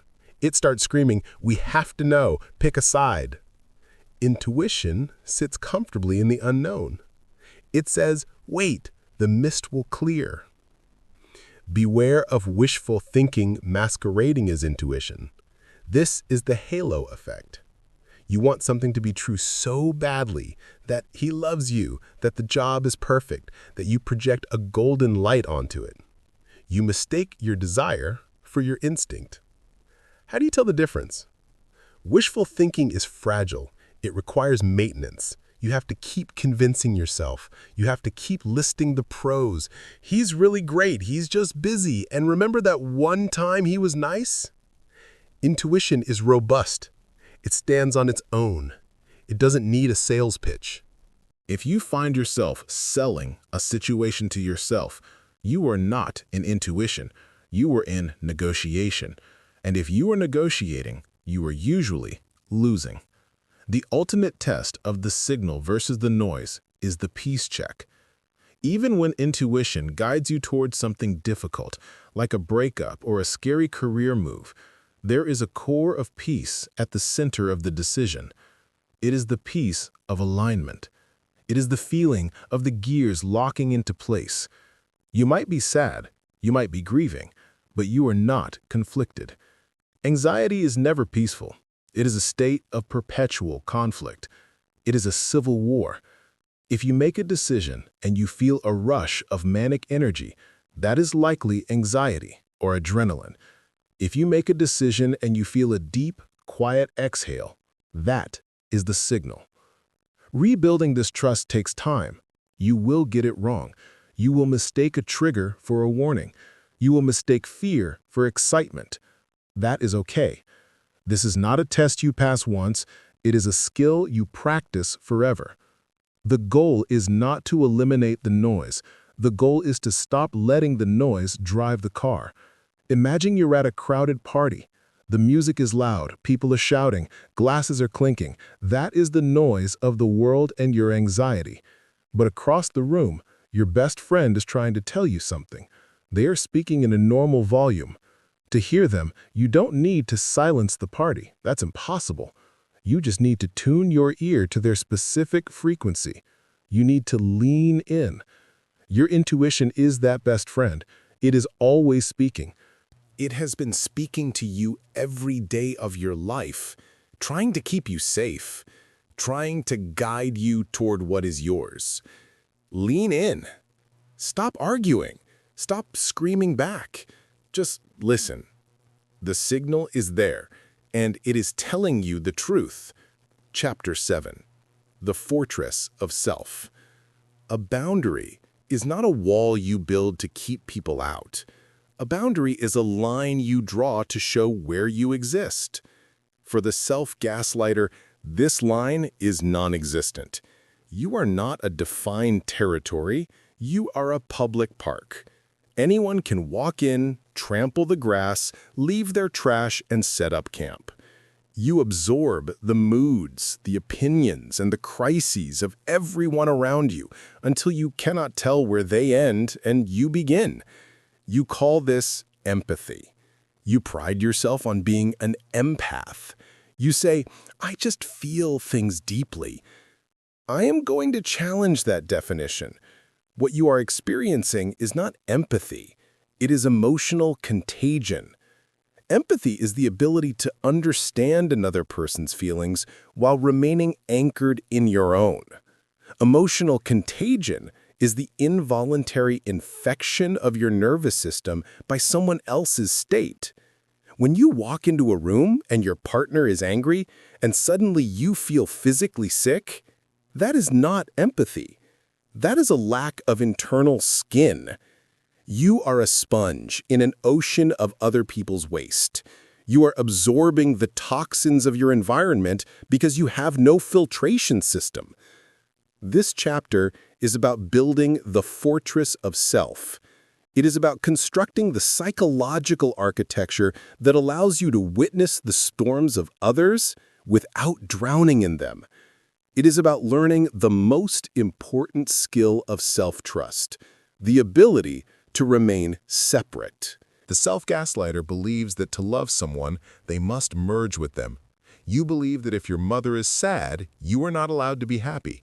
You believe that if your partner is stressed, you must carry the load. You equate connection with enmeshment. This enmeshment destroys self-trust because it makes your reality dependent on the external climate. You are a thermometer, simply reflecting the temperature of the room. I want you to become a thermostat, the device that sets the temperature. To build the fortress, we must first address the open-door policy of your mind. Currently, you accept every projection thrown at you as truth. If someone calls you selfish, you immediately let that word walk through the front door of your mind, sit on the couch, and put its feet up. You offer it tea. You sit down with it and ask, "Am I selfish? Let's analyze the evidence." You entertain the intruder. This is a failure of internal boundaries. Just because someone hands you an insult, or a critique, or a judgment does not mean you have to accept it as yours. You need to learn the art of return to sender. When someone projects their shadow onto you, when they call you lazy because they are overworking, or call you uncaring because they are needy, you must visualize a shield. The comment hits the shield and slides off. You observe it. That is their opinion. That is a reflection of their internal state. It has nothing to do with me. This sounds simple, but it is revolutionary. The self-gaslighter assumes that every critique is valid. You assume that if someone is upset with you, you must have done something wrong. You take responsibility for their emotions. I made them mad. No, you took an action. They felt mad. Their anger is their property. It is their responsibility to manage. Unless you maliciously intended to harm them, their reaction is about their history, their triggers, and their expectations, not your character. When you take responsibility for other people's feelings, you are essentially stealing their autonomy. You are saying, "You are too weak to handle your own emotions, so I will carry them for you." That is not kindness. That is codependency. It weakens them and it exhausts you. The fortress of self requires a drawbridge. You are the gatekeeper. You decide who gets access to your inner world and for how long.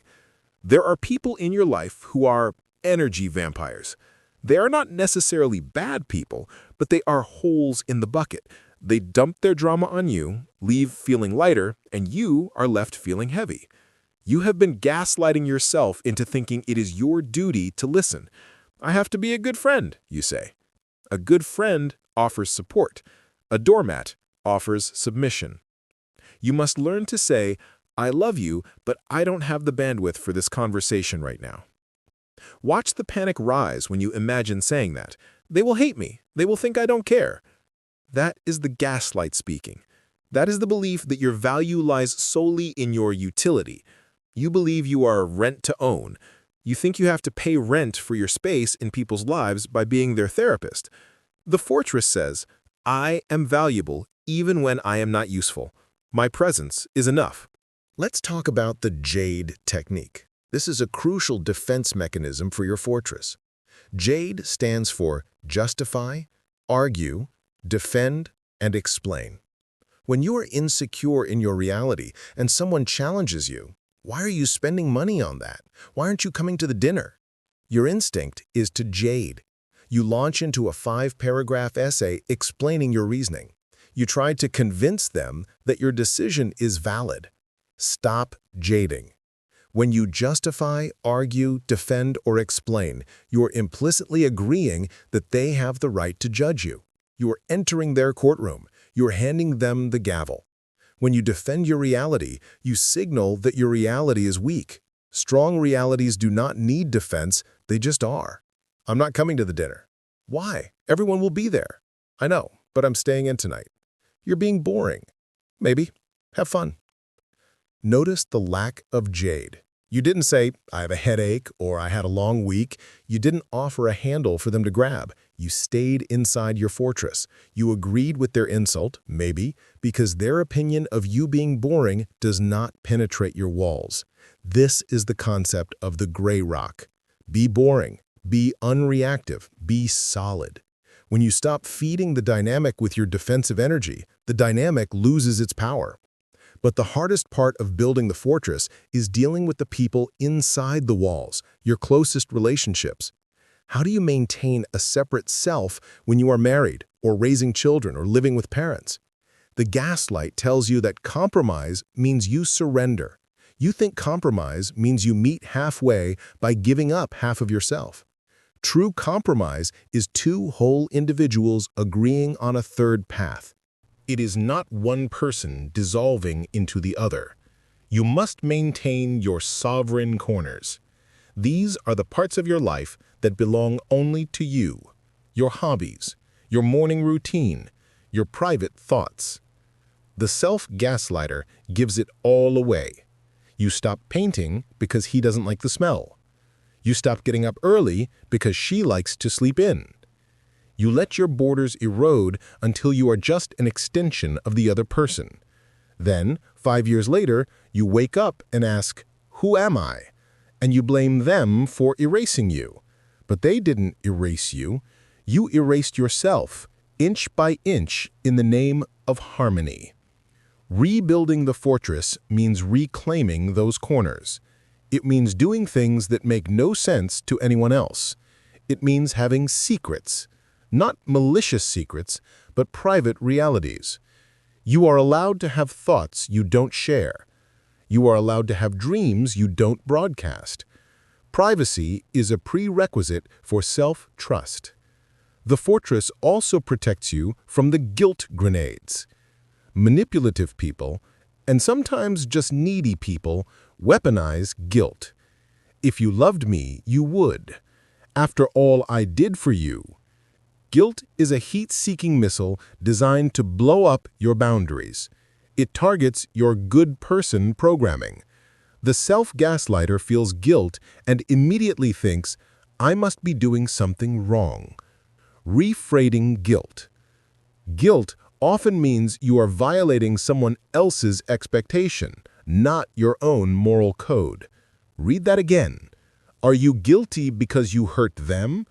Or are you guilty because you didn't obey them? If you didn't obey them, that is not guilt. That is discomfort. That is the discomfort of changing the contract. You are allowed to disappoint people. In fact, if you are going to live an authentic life, you will disappoint people. You will disappoint your parents who wanted you to be a doctor. You will disappoint the friend who wants a drinking buddy when you get sober. You will disappoint the partner who wants a pushover.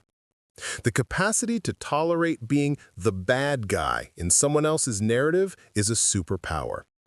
Let them tell the story where you are the villain. Let them tell their friends you changed. Let them think you are cold. Inside your fortress, you know the truth. You know you are not cold. You are protected. You know you are not selfish. You are self-preserving. You cannot control the PR campaign against you. Trying to manage everyone's opinion of you is a full-time job that pays in anxiety. Resign from that job. Stay in the fortress. This does not mean you become an island. A fortress has gates. You open them for love. You open them for connection. But you operate the mechanism. You lower the bridge for people who respect the walls. If someone keeps trying to scale the walls, or dig under them, or catapult garbage over them, keep the bridge up. The self-gaslighter is afraid that if they build walls, they will be alone. If I say no, they will leave. If I have boundaries, no one will love me. Here is the truth. Boundaries repel parasites, but they attract healthy people. Healthy people love boundaries. They feel safe around people who know who they are. When you have clear lines, people know where they stand with you. It creates trust. Think about it. Do you trust the person who agrees with everything you say? No. You know they are faking it. You trust the person who says, I disagree, because you know that when they do say I agree, they mean it. Your yes is worthless until you have a no. Building the fortress also changes your internal dialogue regarding sensitivity. We talked about being too sensitive. In the fortress, your sensitivity is your radar system. It alerts you to breaches. When you feel that prickly, uncomfortable feeling in a conversation, that is your perimeter alarm going off. Instead of gaslighting yourself, don't be weird, it's fine. Respect the alarm. System alert. Boundary breach detected in Sector 4. Action required. Step back, end conversation, leave room. You don't have to make a scene. You don't have to flip the table. You just have to secure the perimeter. Sometimes, securing the perimeter looks like physical distance. Sometimes it looks like changing the subject. Sometimes it looks like silence. Silence is a powerful brick in the wall. When someone says something rude or intrusive, look at them and say nothing. Hold the silence for 4 seconds. It forces them to sit in the echo of their own words. It bounces the energy back to them. The self-gaslighter rushes to fill the silence to save the other person from embarrassment. Stop saving them. Let them sit in the mess they made. As you build this fortress, you will feel imposter syndrome. You will feel like you are faking this confidence. You will feel like a child wearing a suit of armor. That is okay. Wear the armor anyway. The feeling of safety will come after you build the walls, not before. You cannot feel safe in an open field. You have to stack the bricks while your hands are shaking. Start with small boundaries. I'm not checking email after 7 p.m., a boundary with work. I'm not discussing my diet with my mother, a boundary with family. I'm not lending money to that friend. Each time you hold the line, the mortar hardens. The walls get higher. The panic subsides. Eventually, you will realize that you are no longer drowning in the ocean of other people. You are on dry land. You can look out from the ramparts and see the world clearly, but you are not buffeted by every wave. You are safe, not because the world became safer, but because you became dangerous to manipulate. A fortress is not a prison. It is a sanctuary. It is the place where the authentic self can finally take off its armor and rest. You cannot rest if you are constantly defending the border. Build the wall so the soldier can sleep. Chapter 8. The Myth of the Broken Compass. There is a specific piece of evidence you hold in your hand whenever you try to trust yourself. It is your trump card. It is the reason you give for why you are not allowed to lead your own life. You look at your past and you point to the big mistake. Maybe it was the ex-partner you stayed with for 5 years despite the red flags. Maybe it was the degree you spent thousands of dollars on but never used. Maybe it was the business that failed, or the time you trusted a friend who betrayed you. You look at that wreckage and you tell yourself, see? I chose that. I thought I was right and I was wrong. My judgment is flawed. My picker is broken. I cannot be trusted. This is the myth of the broken compass. It is the belief that because you got lost once, you have lost the ability to navigate forever. It is the belief that self-trust is reserved only for people who have a 100% success rate. Since you do not have a perfect record, you have revoked your own license to drive. You have handed the keys to fear, because at least fear is cautious. This chapter is about reclaiming those keys. It is about understanding that your compass is not broken, it was simply calibrating.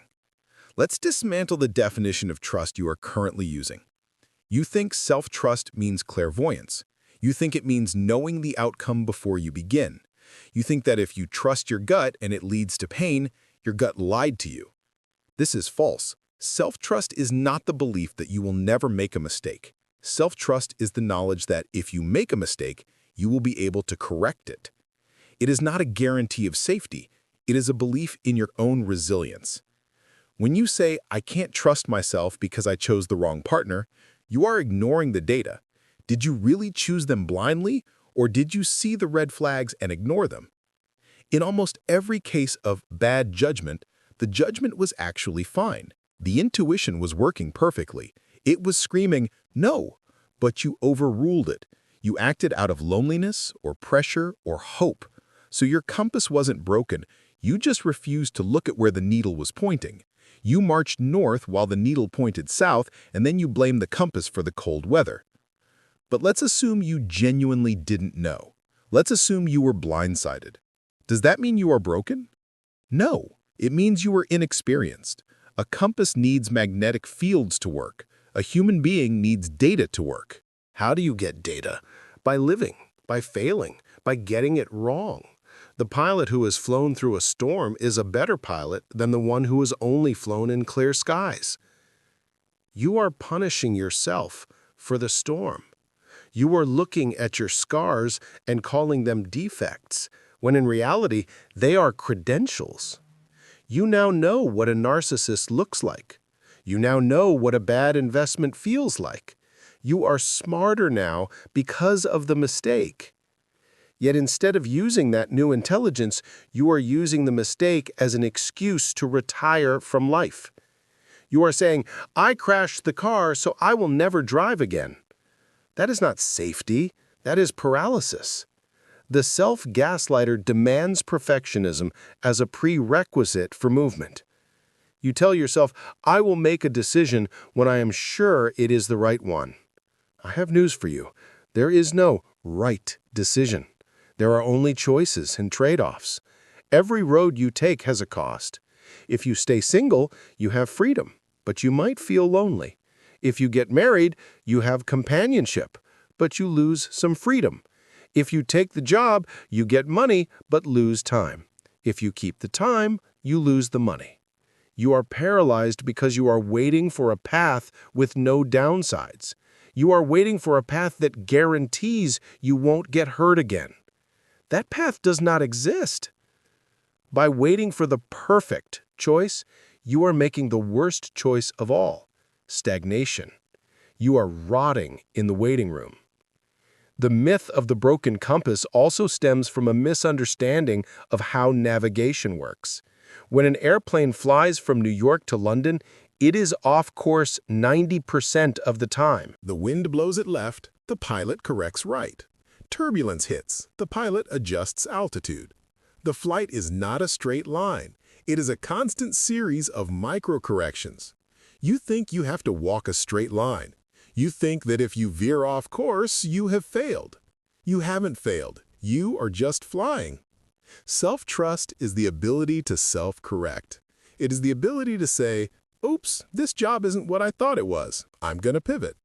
The gaslighter says, "I took this job, so now I have to stay for 5 years to prove I didn't make a mistake."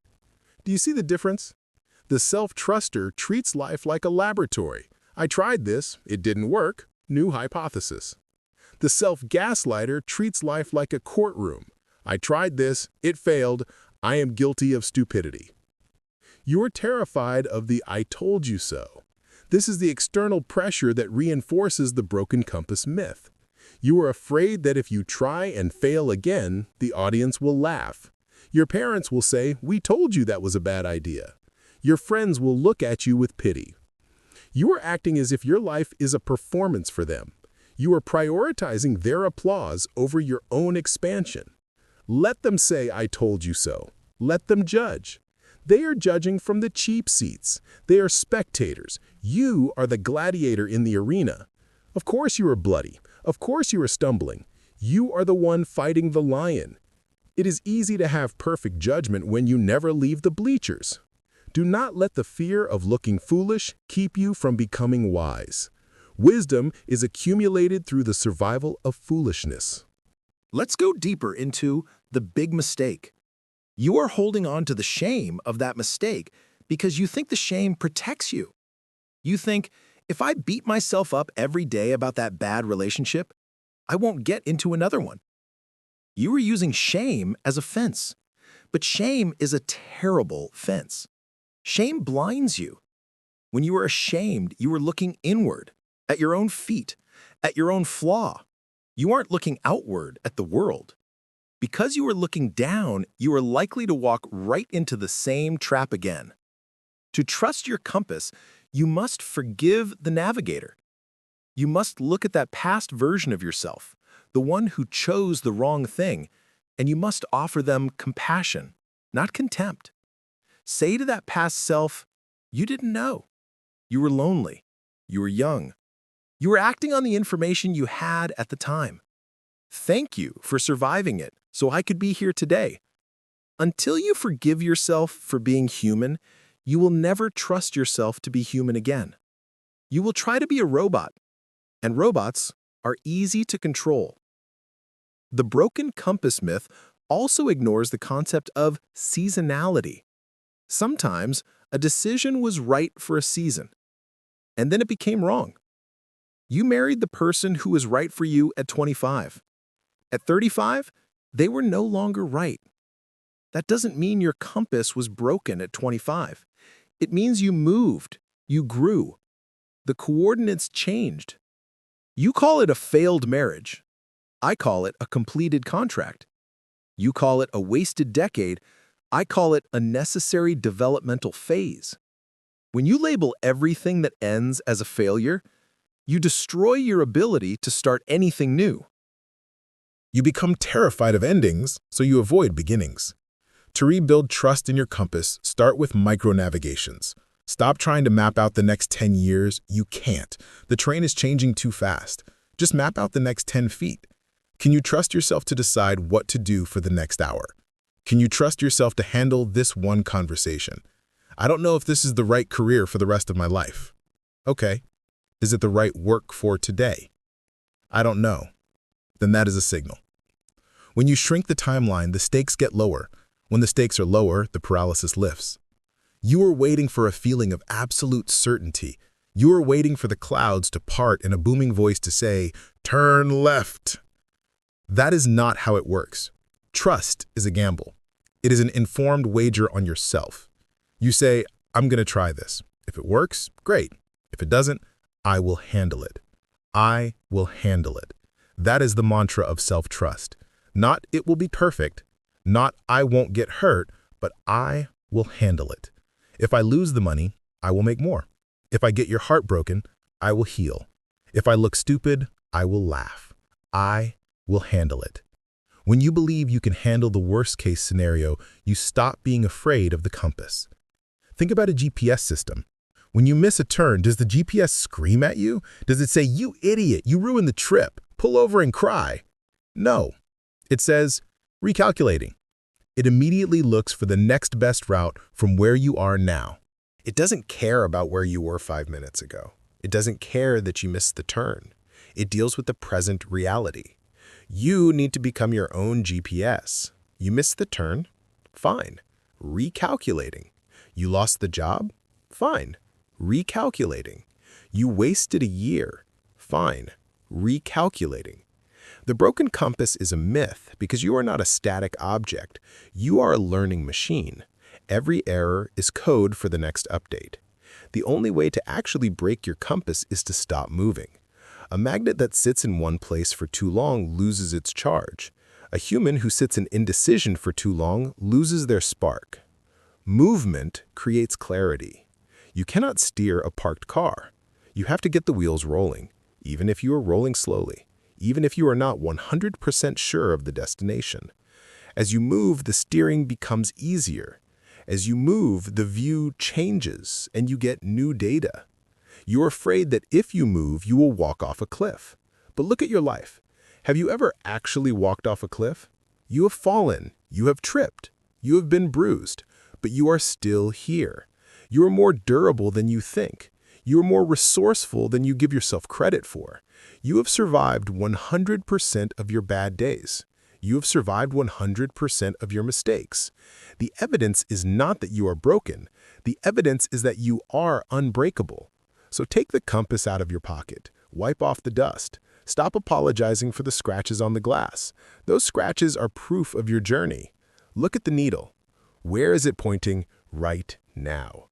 Not where was it pointing 10 years ago? Where is it pointing today? It's pointing toward a change. It's pointing toward a risk. It's pointing toward a conversation you need to have. Your head is screaming, danger. Your gut is whispering, north. Go north. Not because you are sure it is safe, but because north is where you are going, and you are done pretending you want to stay south. You are the captain of this ship. You ran it aground once, so what? You learned about the shallows. Now get back to the wheel. The ocean is waiting, and it is too big and too beautiful to be watched from the shore. Chapter 9. The Unapologetic Voice. Open your email sent folder. Look at your last 10 messages, or scroll through your recent text messages. Look at the language you use. I just wanted to check in. I might be wrong, but sorry to bother you. Does that make sense? This is the vocabulary of subservience. It is the language of a person who is apologizing for their own existence.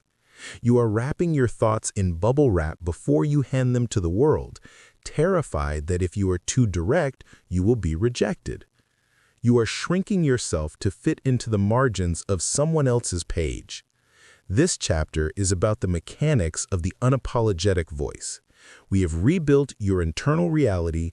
Now we must change how you export that reality to the world.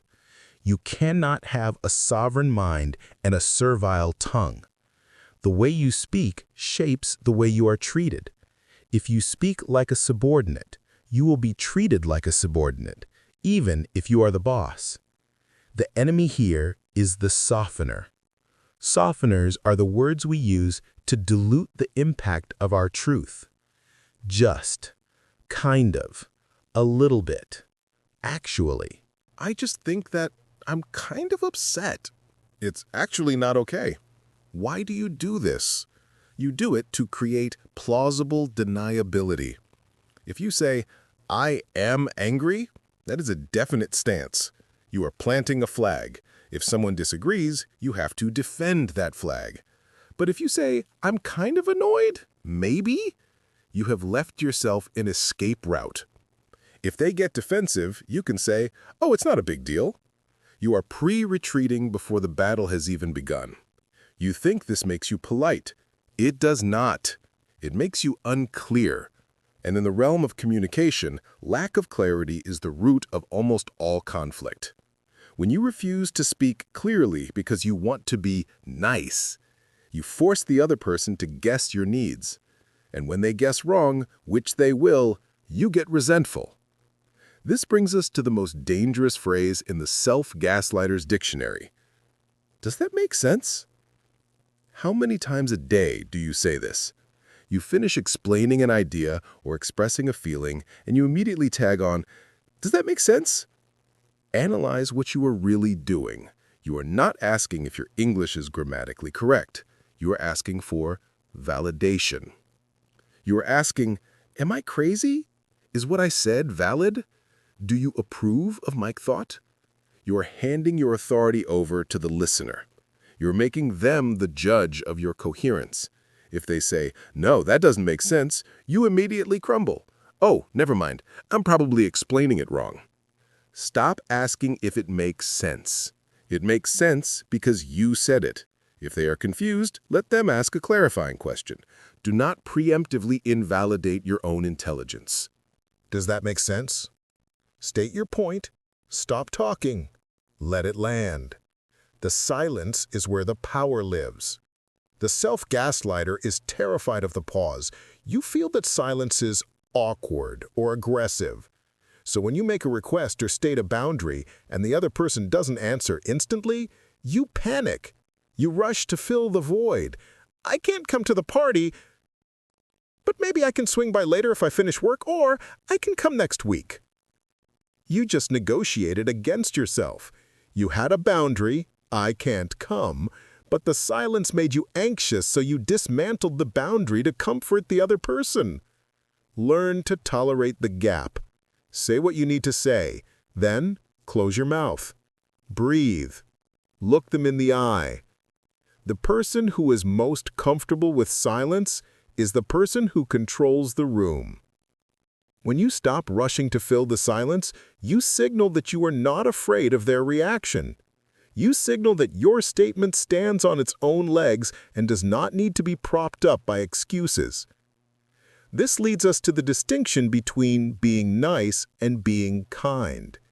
You have been conditioned to be nice. Nice is pleasing. Nice is agreeable. Nice is low friction. Kindness is different. Kindness is helpful.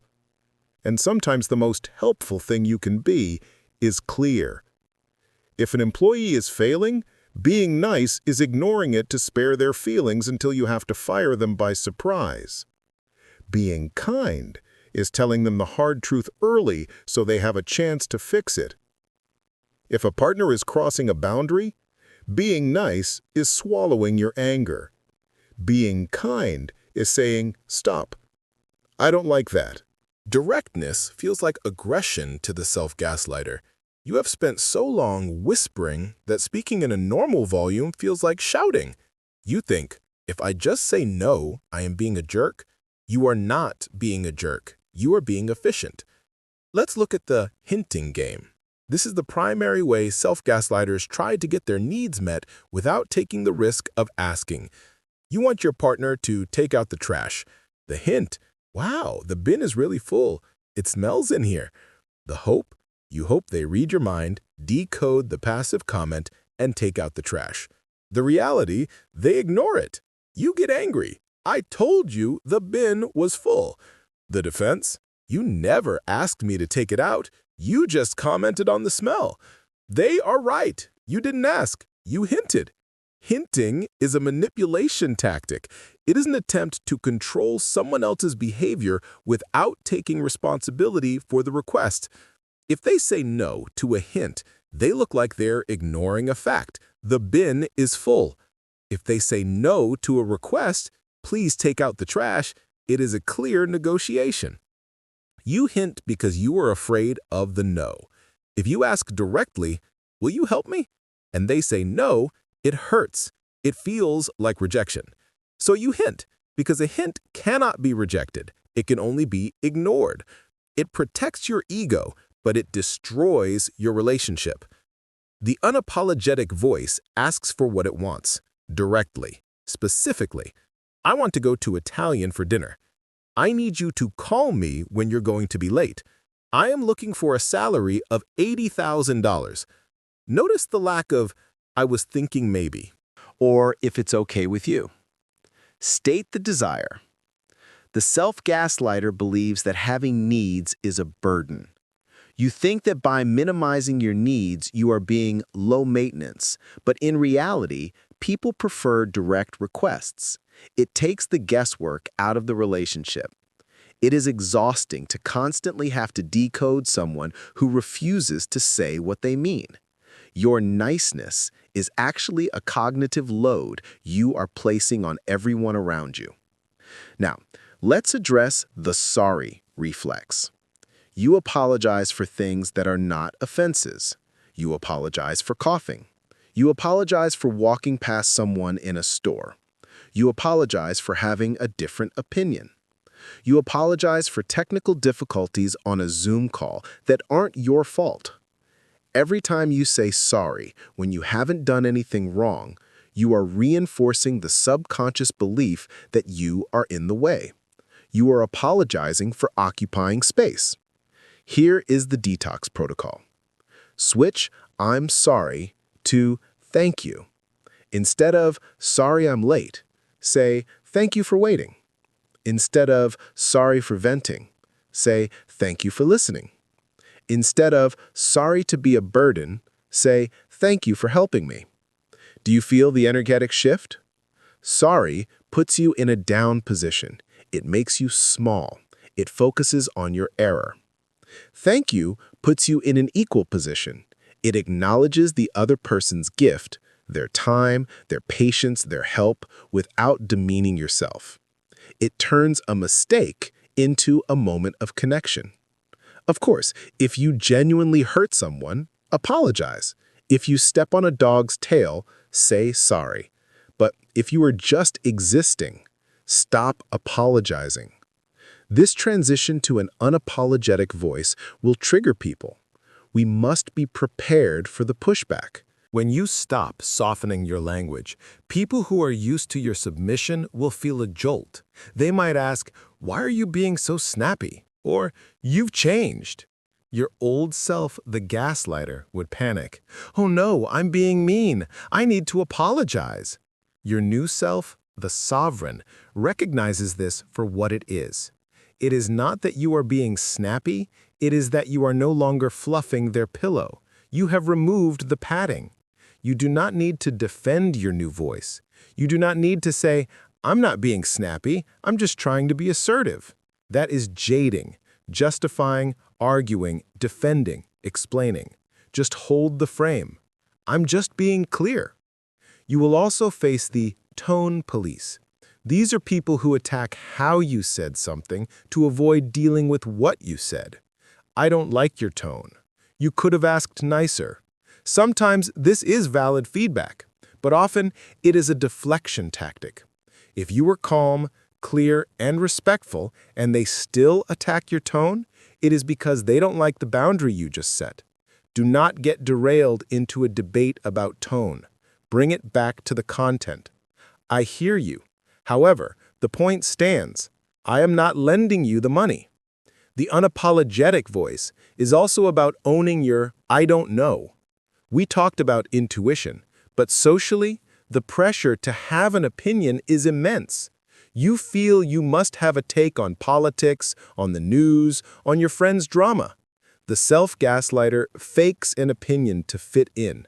The unapologetic voice says, "I don't know enough about that to have an opinion," or "I haven't decided yet." There is immense power in neutrality. You do not owe the world a hot take. You do not owe your friends immediate validation of their outrage. Standing in "I don't know" shows that you are a person who thinks before they speak, rather than a person who speaks to please. Let's talk about the physical mechanics of the voice. Voice is breath. Breath is spirit. When you are gaslighting yourself, you constrict your diaphragm. You breathe shallowly. Your voice gets thin, high, or fry-y, vocal fry. You end sentences with an upward inflection, turning statements into questions. Like this? This is upspeak. It is the audible sound of insecurity. It begs for confirmation. "I'm going to the store?" implies, "Is that okay? Do I have permission?" Practice downspeak. When you make a statement, drop the pitch at the end. Imagine the period at the end of the sentence is a heavy weight. "I am going to the store." Down. "I don't like that." Down. The answer is no. Down. It feels unnatural at first. It feels bossy. It is not bossy. It is definitive. It signals to your own nervous system that you mean what you say. And finally, we must address the over-explanation of the no.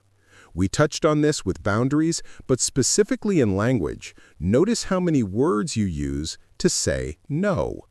"I'd love to, but I have this thing, and my mom is calling, and I'm really tired, so maybe next time." This is not a no. This is a negotiation opening. You're giving them 5 different problems to solve. They can say, "Oh, bring your mom," or "It won't take long." The unapologetic no is short. I can't make it. That doesn't work for me. No, thank you. The reason you explain is because you are trying to manage their disappointment. You think if you give them a good enough reason, they won't be mad. Stop trying to manage their emotions. Their disappointment is not your responsibility. Your responsibility is your honesty. Giving a false reason, I have a headache, is gaslighting them. You are lying to them about your reality to manipulate their reaction. The most respectful thing you can do is tell the truth. I'm just staying in tonight. It takes courage to be boring. It takes courage to be ordinary. It takes courage to say, I don't want to.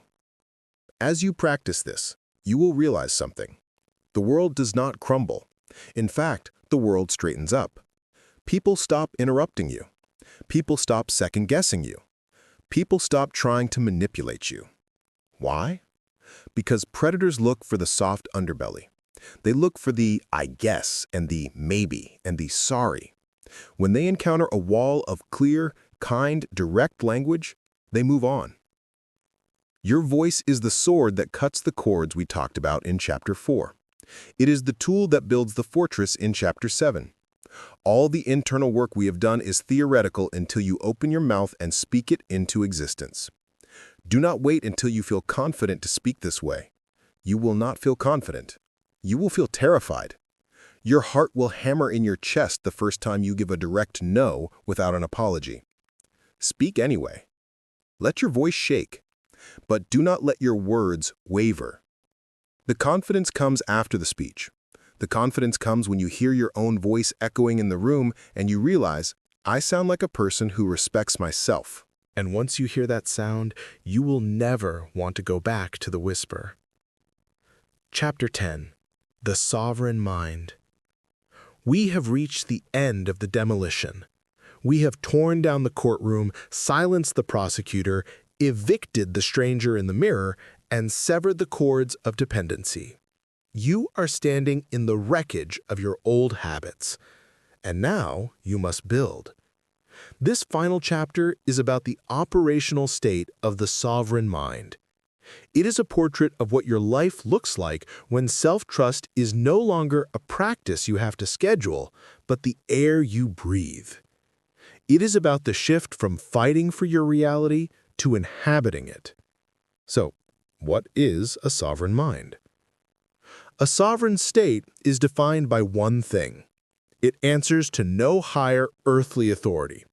It has allies, it has trade partners, it has neighbors, but inside its borders, its law is absolute. To have a sovereign mind is to realize that there is no manager coming to fix things. There is no parent waiting in the wings to tell you if you are doing it right. There is no adultier adult who holds the secret manual to life. You are it. You are the final authority. For the self-gaslighter, this realization is initially terrifying. You have spent your life trying to find the supervisor, the person, the religion, the philosophy, or the guru who will take the burden of freedom off your shoulders. You wanted to be a good employee of your own life. But the position of employee has been eliminated. You have been promoted to CEO. The chair at the head of the table is empty, and everyone is looking at you. Sit down. When you sit in that chair, the dynamic of your existence changes. You stop looking for the right way and start looking for my way. You realize that right and wrong are often just synonyms for obedient and disobedient. You are done being obedient to ghosts. The defining characteristic of the sovereign mind is self-loyalty. This is different from self-confidence. Self-confidence is the belief that you can succeed. Self-loyalty is the commitment that you will stick with yourself even if you fail. Think about the difference between a fair-weather friend and a blood brother. The fair-weather friend is there when you are winning, when you are rich, when you are fun. The moment you mess up, they distance themselves. They judge you. They say, I told you so. That is how you have been treating yourself. You have been a fair-weather friend to your own soul. As long as you were perfect, as long as you were productive, as long as you were good, you liked yourself. But the moment you stumbled, you abandoned yourself. You joined the mob throwing stones. The sovereign mind breaks this pattern. The sovereign mind says, I am with you, period. If we win together. If we lose together. If we end up in the mud, I will sit in the mud with you until we are ready to get up. I will not berate you. I will not abandon you. I am on your team, and I am not open to trading players. This unconditional loyalty is the bedrock of safety. You cannot feel safe if you know that your internal protector will turn into a prosecutor the moment you make a mistake. You have to know that no matter what happens, you will not turn on yourself. This brings us to the end of the Civil War. For years, you have been a house divided. Your head fought your heart. Your shoulds fought your wants. Your logic fought your intuition. You were exhausted because you were fighting a battle on the inside while trying to navigate the world on the outside. Integration, the state of sovereignty, is the peace treaty. It means your head and your gut are no longer enemies. They are partners. Your gut provides the direction, the what, and your head provides the strategy, the how. Your intuition says, we need to leave this job. Your logic says, okay, I hear you. Let's look at the finances, update the resume, and make a plan to exit in 3 months. Do you see the difference? In the past, your logic would have said, don't be stupid. You can't leave. Be grateful. It would have shut down the gut. Now, logic is the servant of the intuition. The king, intuition, sets the vision. The general, logic, executes it. When you operate this way, the noise we discussed in Chapter 6 vanishes. There is no static. There is only the hum of a well-oiled machine. You move with speed because you are not second-guessing your own commands. This integration also changes how you view consistency. The self-gaslighter thinks consistency means being a robot. It means feeling the same way every day, having the same energy, wanting the same things. When you fluctuate, you think you are broken. The sovereign mind understands that you are not a robot. You are a biological ecosystem. You have seasons. You have tides. Some days you are winter, slow, dormant, internal.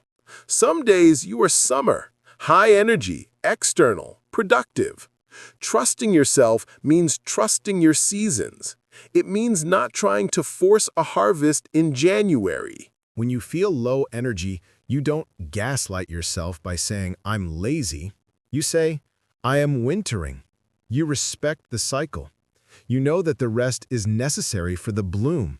By working with your nature instead of against it, you unlock a level of sustainable power that the hustle and grind mindset can never touch. You are no longer driving with the parking brake on. The sovereign mind also possesses the power of revision. You are allowed to change your mind. Read that again. You are allowed to change your mind. The self-gaslighter treats a stated opinion like a blood oath. If you said you liked something 5 years ago, you feel obligated to keep liking it to maintain integrity. But integrity is not rigidity. Integrity is truthfulness. If your truth is changed, then maintaining the old position is actually a lack of integrity. You can say, I used to believe that. I no longer do. You can say, I thought I wanted this career. I was wrong. You can say, I love you, but I can no longer live with you. The sovereign mind does not cling to a past identity. It allows the self to evolve. It burns the dead wood to feed the new fire. This makes you dangerous to people who want you to stay small, but it makes you magnetic to people who are also growing. Let's talk about the reputation with self. Every time you say you are going to do something, and then you don't do it, you damage your reputation with yourself. You say, I'm going to work out tomorrow. You don't. You say, I'm going to set a boundary. You fold. You say, I'm going to finish that project. You procrastinate. You think these are small failures. They are not. They are breaches of contract. If a friend lied to you as many times as you have lied to yourself, you would have ended the friendship years ago. You don't trust yourself because your word means nothing to you. The sovereign mind rebuilds this reputation through impeccable agreements. Stop making promises you won't keep. Stop setting goals you know you won't hit just because they sound good. If you know you aren't going to the gym, don't say you are. Be honest. I am not going to the gym tomorrow. There is more power in an honest no than a fake yes. But when you do make an agreement, when you look in the mirror and say, I am doing this, you must move heaven and earth to do it. You must treat your word to yourself as a binding legal document. Start small. I will drink a glass of water. Do it. I will read one page. Do it. As you stack these small wins, you begin to believe yourself again. You realize that you are a person who does what they say. This creates a terrifying kind of confidence. You know that if you set a goal, it is as good as done. It is not a wish, it is a prophecy. Now, we must address the loneliness of sovereignty. I will not lie to you. The path of the sovereign mind can be lonely. When you stop playing the game of social compliance, you lose the easy camaraderie of the herd. You lose the ability to bond over shared complaints and mutual victimhood. You stop fitting into the boxes people have made for you. Some people will leave your life. They will say you have become hard or distant. Let them go. You are not losing friends. You are shedding skin. You are making room for the people who can meet you at your new altitude. The connections you make from a place of sovereignty are rarer, but they are infinitely deeper. They are not based on mutual neediness. They are based on mutual respect. Two sovereigns can form an alliance that is stronger than any codependent entanglement. And in the moments when you are alone, you will find that the aloneness has changed. It is no longer the loneliness of abandonment. It is the solitude of self-possession. You are alone, but you are in good company. You are with the one person who will never leave you. You are with the one person who knows your whole story. You are with yourself. Finally, the sovereign mind lives in the kinetic, not the potential. For years, you have comforted yourself with your potential. You tell yourself, I could write that book. I could start that business. I could be great. Potential is a drug. It allows you to feel the high of success without doing the work. It allows you to feel special without ever being tested. The sovereign mind kills potential. It trades it for kinetic energy. It says, it doesn't matter what I could do, it only matters what I am doing. It is better to write a bad book than to dream of a perfect one. It is better to start a small business than to fantasize about an empire. It is better to be a real, flawed human being in the arena than a perfect, theoretical God in your head. Self-gaslighting is often a defense against the reality of your own mediocrity. You tell yourself, I'm not failing, I'm just not trying yet. Start trying. Risk failure, risk mediocrity, because on the other side of mediocrity is mastery.